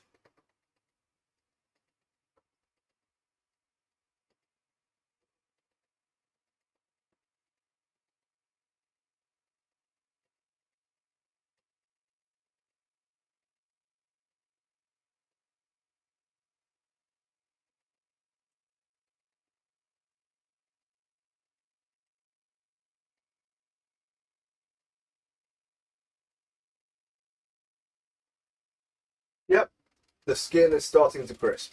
Very good. That's what we want. We want crispy skin. We don't want burnt skin, but we want it to have a bit of crunch. And we also want the meat just fall off the bone. Tug on the wing, off comes the wing. Tug on the leg, off comes the leg. Gently slide a knife down the breast, off comes the breast. And then the rest of it I'll carve later.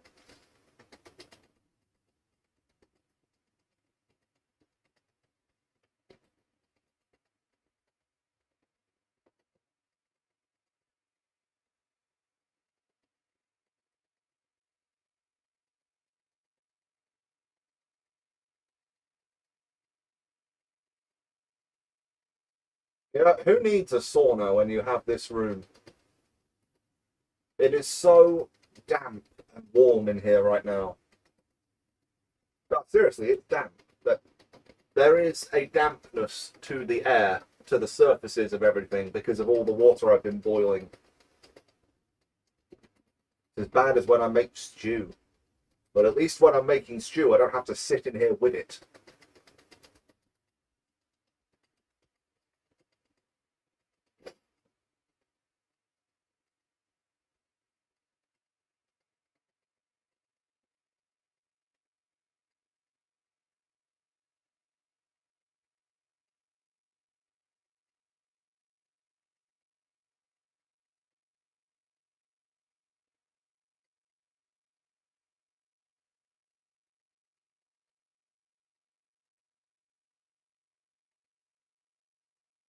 Can be good for the building to not have an extractor fan. No, it probably isn't.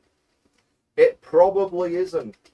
And after 4 years of living here, like I imagine that every wall is going to want to be repainted, just because the paint is probably ridden with God knows what now.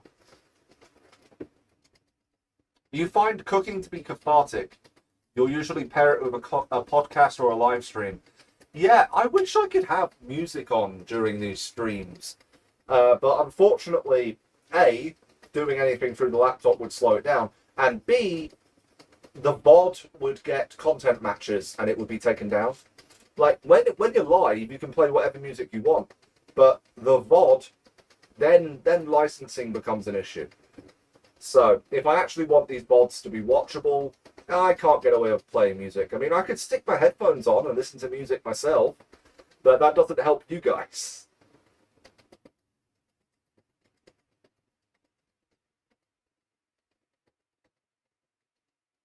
Actually, does this have a headphone jack? No! Why? Why does this not have a headphone jack? You see the size of this tablet, Samsung? This could have a headphone jack, man. Why? So I'd have to do it over Bluetooth. Yeah. You could have easily put a headphone jack on that. That's just lazy.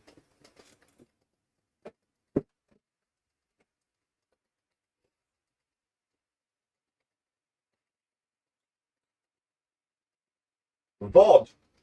Yes, VOD. Some streamers I used to watch on Twitch used to have it set up that the music wouldn't be saved on the VOD. Ah, that would have been a...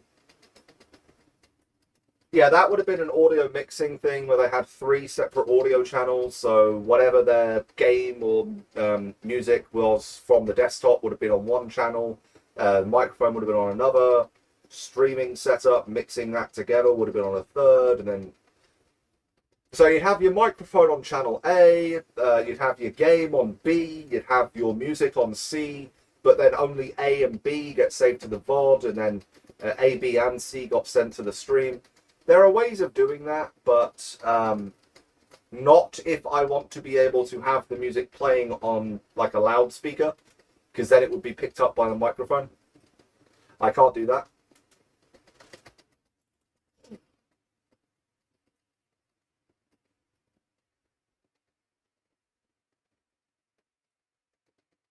Okay, I'm gonna have to get out of this room before I actually pass out. Jesus.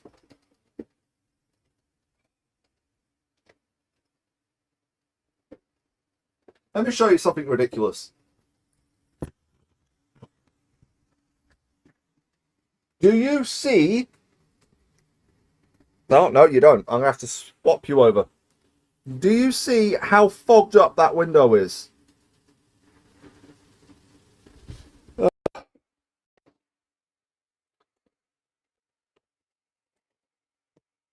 Camera? What happened? Lost connection? What? No, we didn't. Right. I am going to sit on the floor in front of this fan for a minute. Frames dropped. Yeah, that's the camera, not the stream for once. Nothing actually dropped on OBS. That's just... I think the camera lost USB connection for a half second, so it swapped to Wi-Fi. So when it was doing the switch, you lost some frames.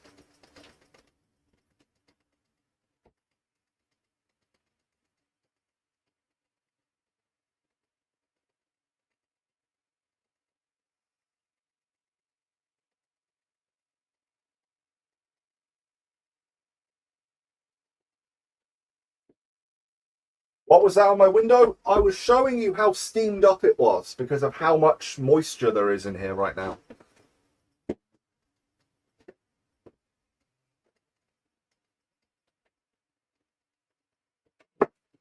Right, I'm taking this with me so I can see chat. I'm still in range of the microphone, don't worry. I'm just sat in the hallway where I actually get some fresh air.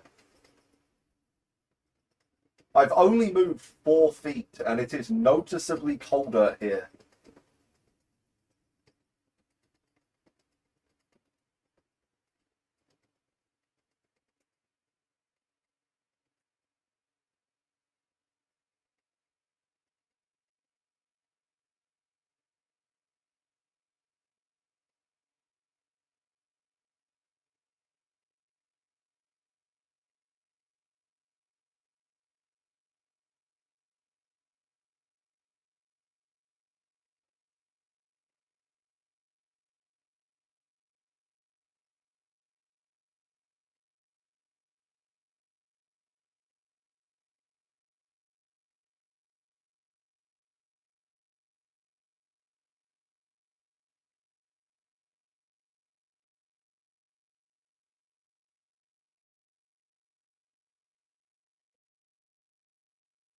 Well, this must be a very entertaining part of the stream, just watching an empty kitchen. Any new games I'm looking forward to? Good question. Um, I wouldn't say that I'm looking forward to any right now, no. Why can't I get picture in picture to work on this live stream?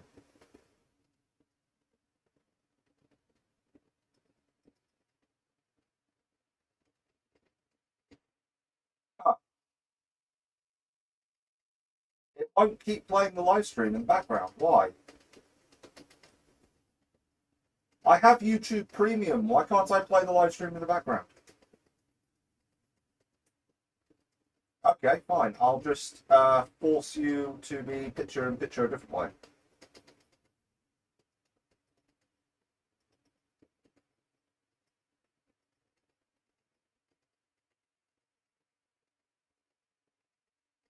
There we go. Now I can see it. Right. Upcoming games.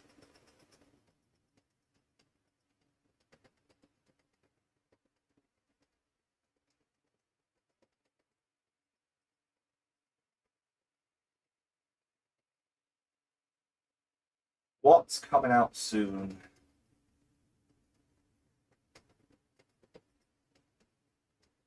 I suppose the only game I'm really looking forward to this year is. Actually, no, is that even this year? The new Control sequel, Control Resonant, is that this year or is that next year?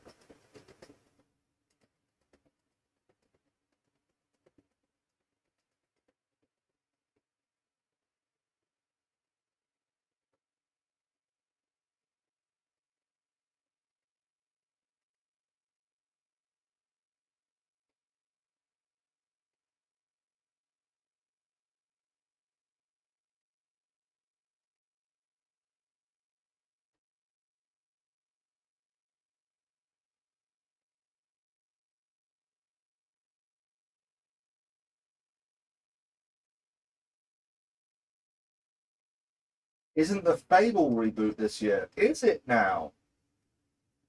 The Fable reboot is this year. I'll have to check my account, see if I can afford that. Wait, Subnautica 2 comes out this month? Does it? I can't afford that right now, though.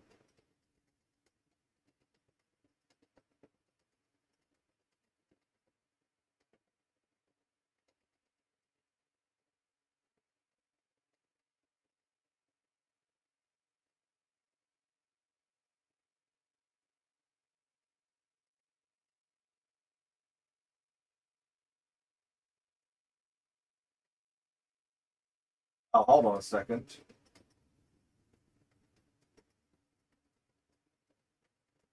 Can I specifically look at PC releases, please? I'm finding a load of re-releases for the Nintendo Switch on here.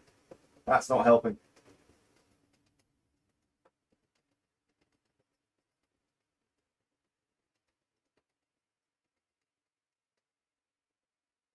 Oh, I've crashed IGN.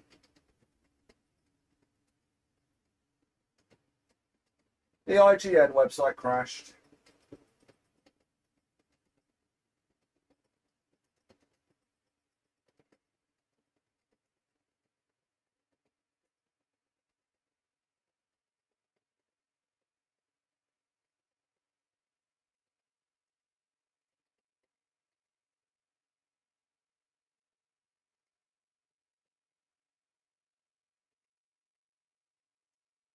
What other good games are coming out? Like, what are you looking forward to? Because right now I've only got about 3 games that I'm actively looking forward to, and I'm not sure any of them come out this year. I will have to check that. I'll just check my Steam wish list. They're on there.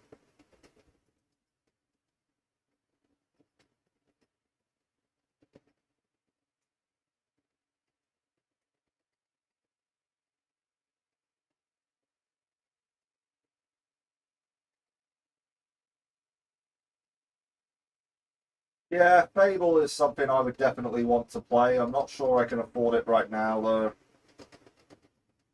You used to play Fable 2 and 3 a lot back in the day. Well, me too.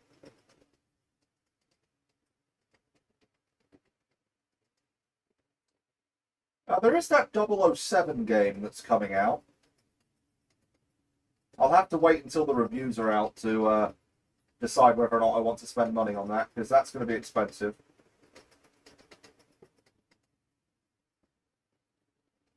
That being said, I enjoyed the Indiana Jones game.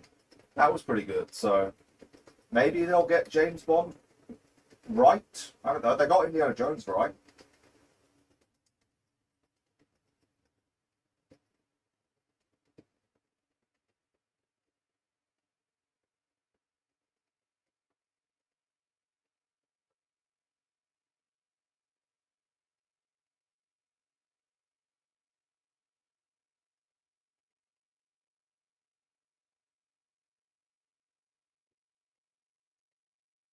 Okay, there's nothing decent coming out soon. What about later in the year? Can't I just select the entire year? Why do I have to look at this month by month? Oh, I crashed the website again. God damn it.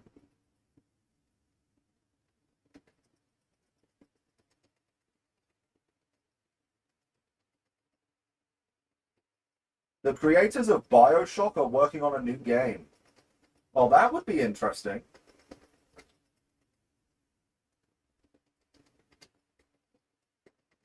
Have they? I actually don't know if they've released anything at all since BioShock Infinite. I haven't followed the creators closely enough to keep up to date with them.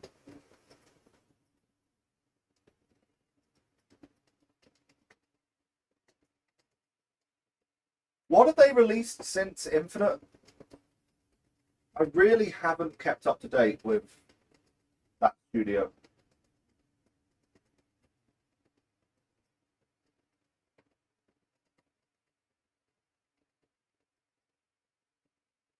Okay, use a different website. IGN is just useless.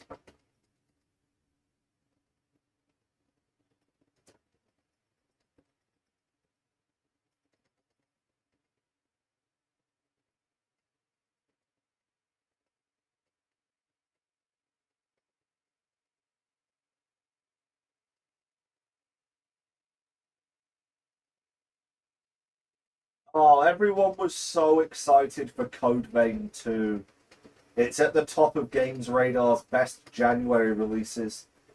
Uh, New Heroes of Might and Magic. Okay.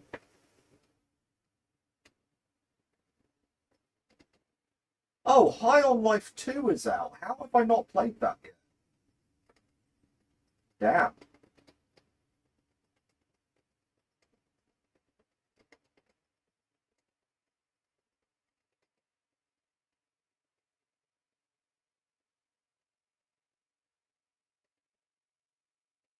No, I'm not subscribing to your newsletter. Go away. No, I'm not subscribing to your newsletter. Go away. It just came up twice. What else we got? Subnautica 2, yes. Oh, early access. Okay, never mind. Uh,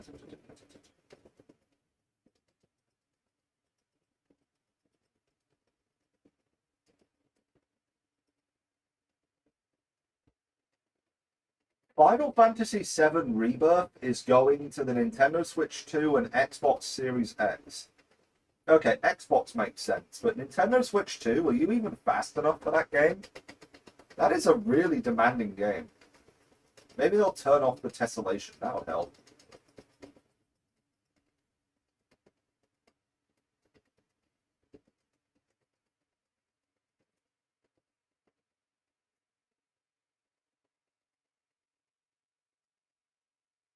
You're still hoping to be alive when Mass Effect 5 comes out. Okay, what? I am a Mass Effect fan. 1 and 2 are amazing. I liked 3. I didn't like the ending of 3. Andromeda was a letdown. Graphically amazing, but I did not like the story. The gameplay was okay. You're hoping for the Elder Scrolls 6. Yeah, I think we're all going to be in our 50s by the time that game comes out.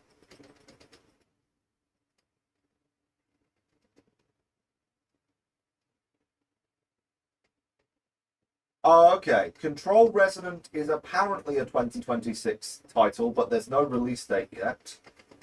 That's a shame. Fable 4 is apparently coming out this year.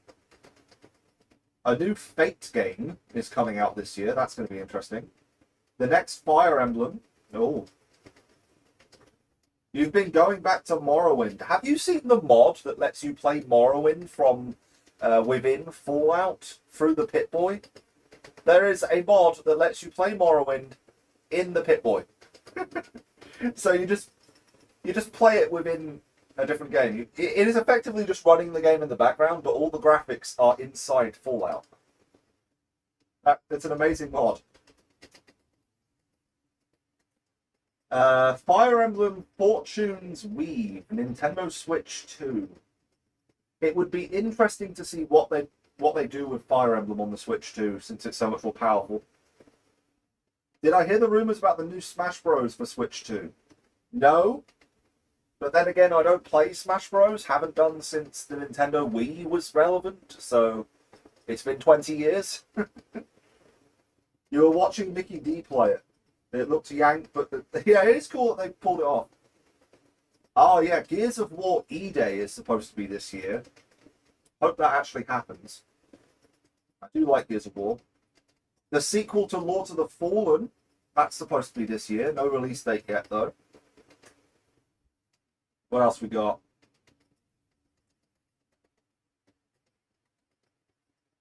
Silent Hill Townfall. Not Downfall, Townfall. Really? I have not heard anything about a new Silent Hill. There's a new Terminator game coming?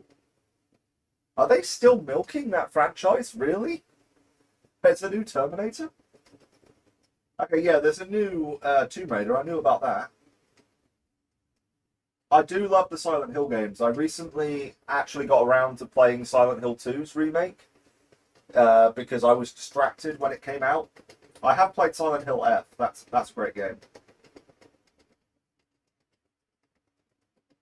I enjoyed Silent Hill 2's remake. They made it a bit less janky. You would love to see a proper Silent Hill 1 remaster. Yeah, me too. I'd love a proper remaster of that game. What's coming out in... Now, you see, here's the problem with lists like this. I know, here's the problem with gaming in general. Everyone is announcing their games years before they're ready. I have a rule. If the game is announced and it's not going to be out for over a year, I don't care about it. I just ignore it. If you have to wait more than a year after they announce the game, there is no point putting any hopes or dreams or anything like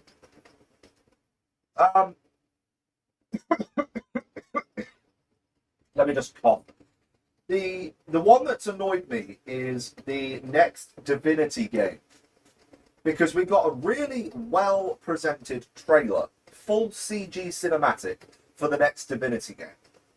But that could be 4 or 5 years away at this point. And considering it's Larian Studios, it will probably release in early access. I do not care about that game at this point. Sure, I love the Divinity franchise, and I will probably play it even if it's a load of garbage, but I'm not going to watch any trailers, read any news about it, until it's actually out, or until we actually have a release date. Atomic Heart 2 is apparently in the works. Awesome. The John Wick game. You would love a new Deus Ex game. Me too. Remaster the originals. Hey, seriously, just remaster the originals.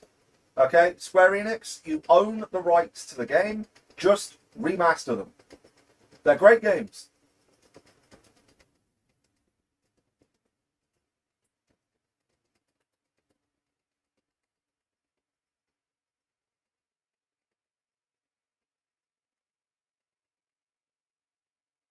Wait, Tides of Annihilation doesn't have a release date yet? How?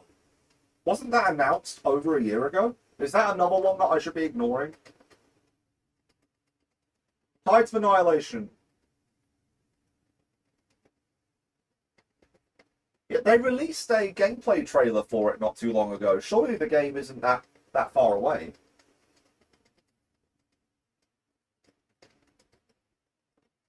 Neo 3 is being worked on. I've still never finished Neo 2.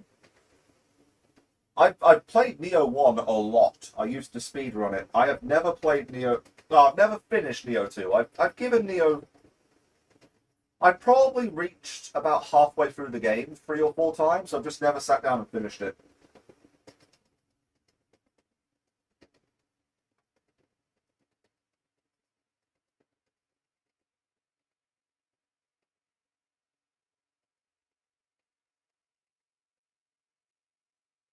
Yeah, Tides of Annihilation was announced February 12th last year, and they showed off a gameplay demo around Christmas.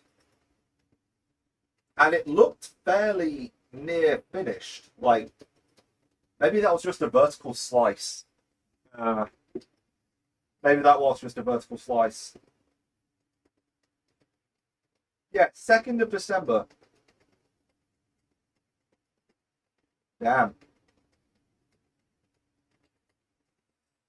Damn it.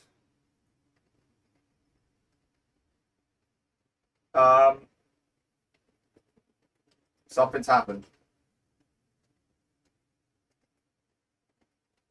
My tablet is being weird. Okay, I fixed it. Bloody thing. Right. Got at least... Oh, let's see. Oh, that's almost ready. The potatoes could do with a bit longer.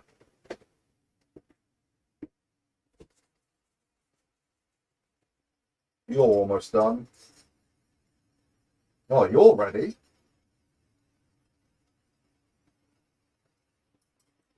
Right. The potatoes don't look great. Let me just put this away. I can see on the tablet. I can see on the laptop, rather. Whoa, you turned yourself off. Why? When did you do that? Why did you do that? I thought they were being a bit quiet.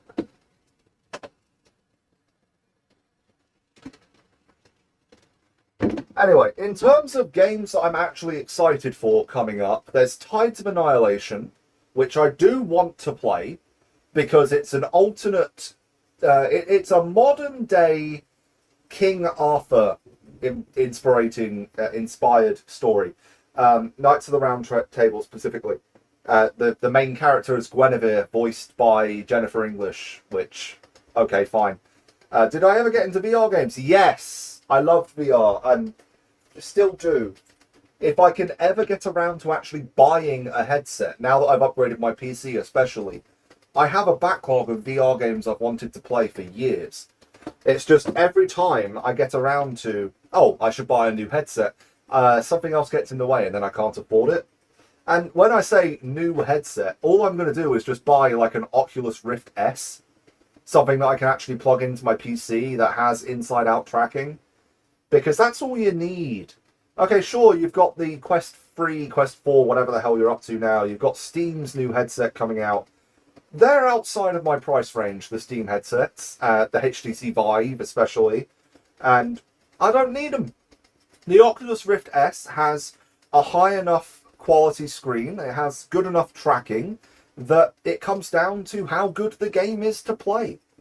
So yeah, if I can afford a Rift S at any point, how much have they gotten down to pre-owned? Because I know they were about 300 and something when they were new, but I think you can get them for less than 200 pre-owned now. Rift S.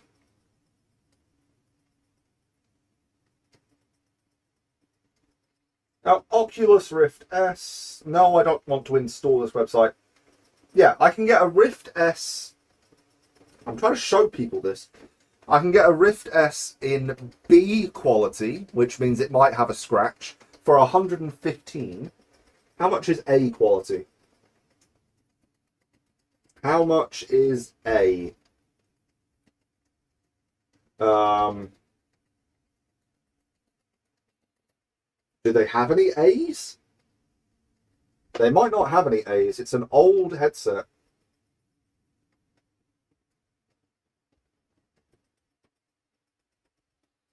Rift S A grade. Oh, they might not have any. Might have to go to eBay. As long as it doesn't have a scratch on the lens, I really don't care what condition the rest of it's in. Yeah, show me the out of stock ones. Where is A grade?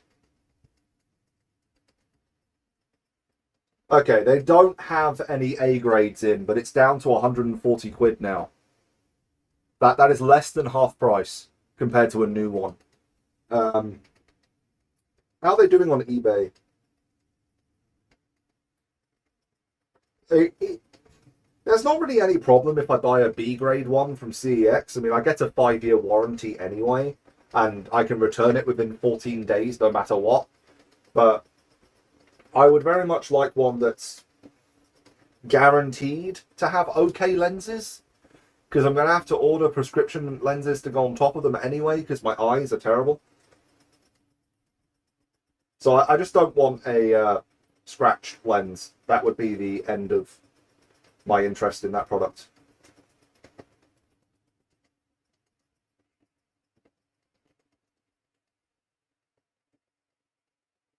I can get one as new in box for 100 quid. Oh, that's a brand new seller. I'm not going with that.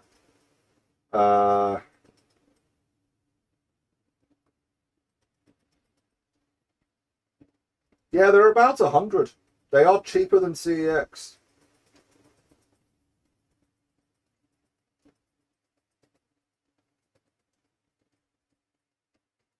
But all of these sellers have absolutely no feedback. They're all brand new. I can get a great condition Rift S for $84.99. Condition used. Used what? What's the problem with it? Camera lenses look good. The foam isn't ruined.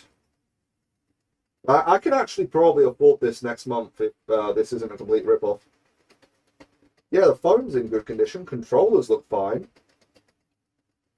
No scratches on the lenses that I can see. Let me have a closer look at this. Yeah, I don't see any scratches on the lens. What are we saying here? Great condition Oculus Rift PCVR headset.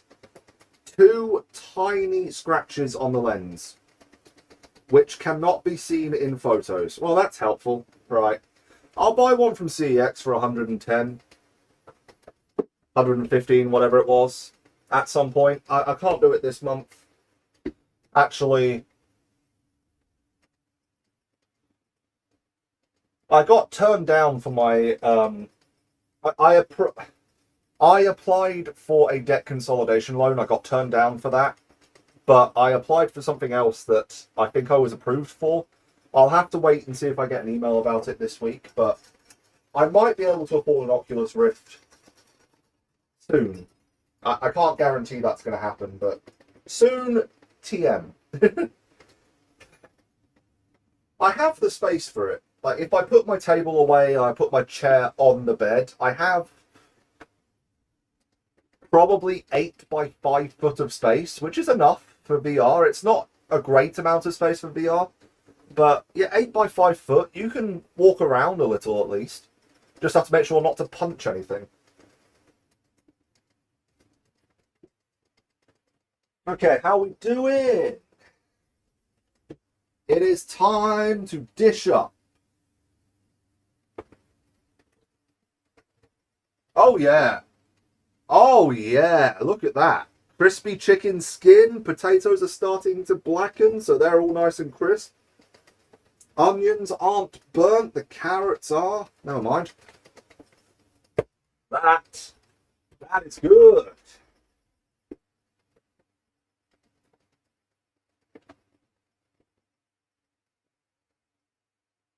Well, okay, there isn't enough juice. Okay. Right, now I've turned the oven off and I'm going to put the Yorkshires in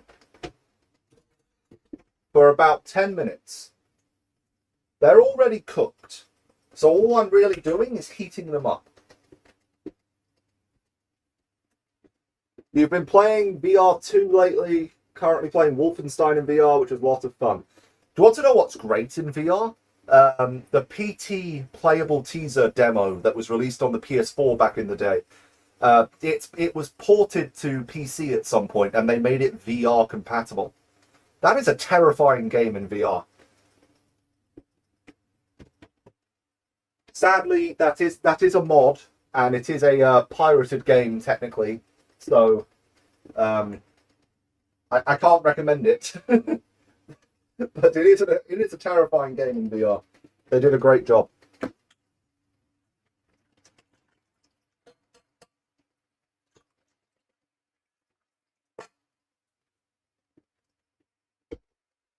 They did a great job. Right, that is. I am out of counter space. I am really out of counter space. Small kitchen. Very small kitchen. Right, I will put that over here. I will put you there.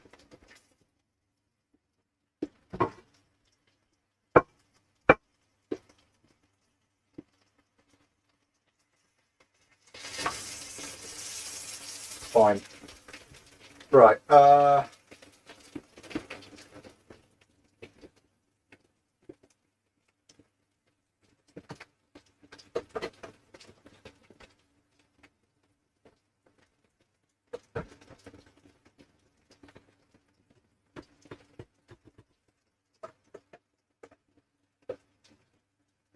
the rest of these go in here as leftovers.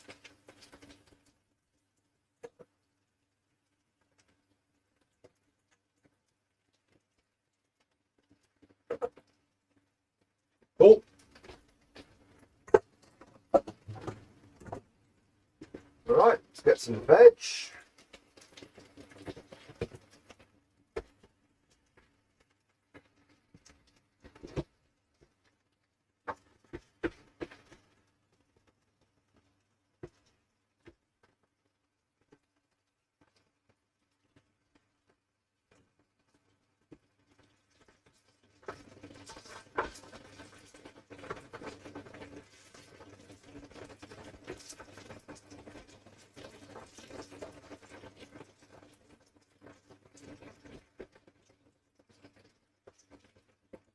Onion.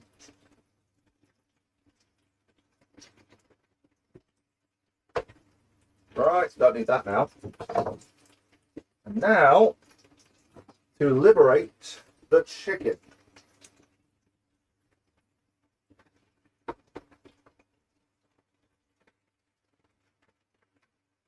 Leg just fell off the bone. Give me that wing. Oh, the wing fell off as well. And a breast. It's like cutting butter. It just goes right through. That is perfect. Give me a few more of those onions, actually. No, not onions. What am I saying? Mushrooms. Give me the mushrooms.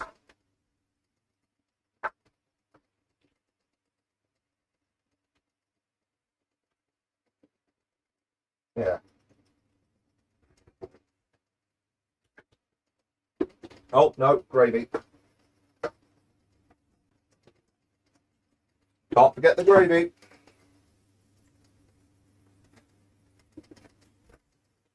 Let's just put that there. It's on the ring a little, but that doesn't really matter.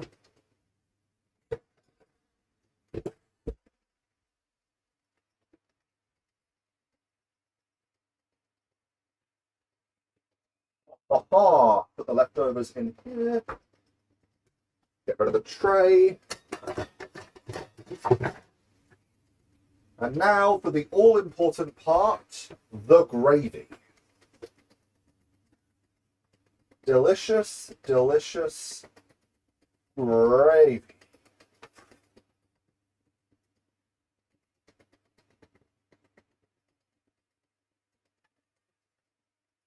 You know what? That has reduced down enough that I can just use all of it.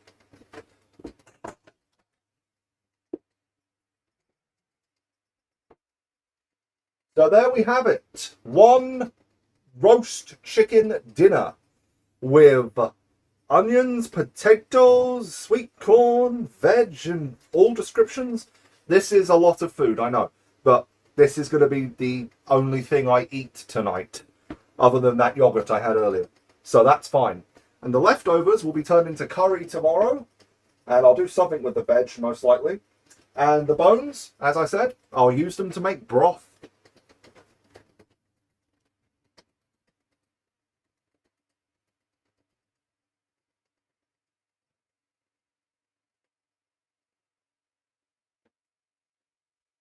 Fantastic stuff. Yes, indeed. I do enjoy a roast. I do very much enjoy a roast. So, thank you to everyone who watched. If you're watching it live, then goodbye. If you're watching the VOD, thanks for doing that. Not sure why you did, but thank you. I'm going to go and eat that before it gets cold, which should take quite a while because it's swimming in hot gravy. Yes, I do deserve it. That was a 3-hour stream. Most of it was just waiting around. Anyway, wait for the chicken to cool down and then I'll get all the actual meat off the bones later. Regardless, see you tomorrow for curry, I guess. Do I have a curry sauce? No, I do not. Well, I guess I know what I'm buying tomorrow.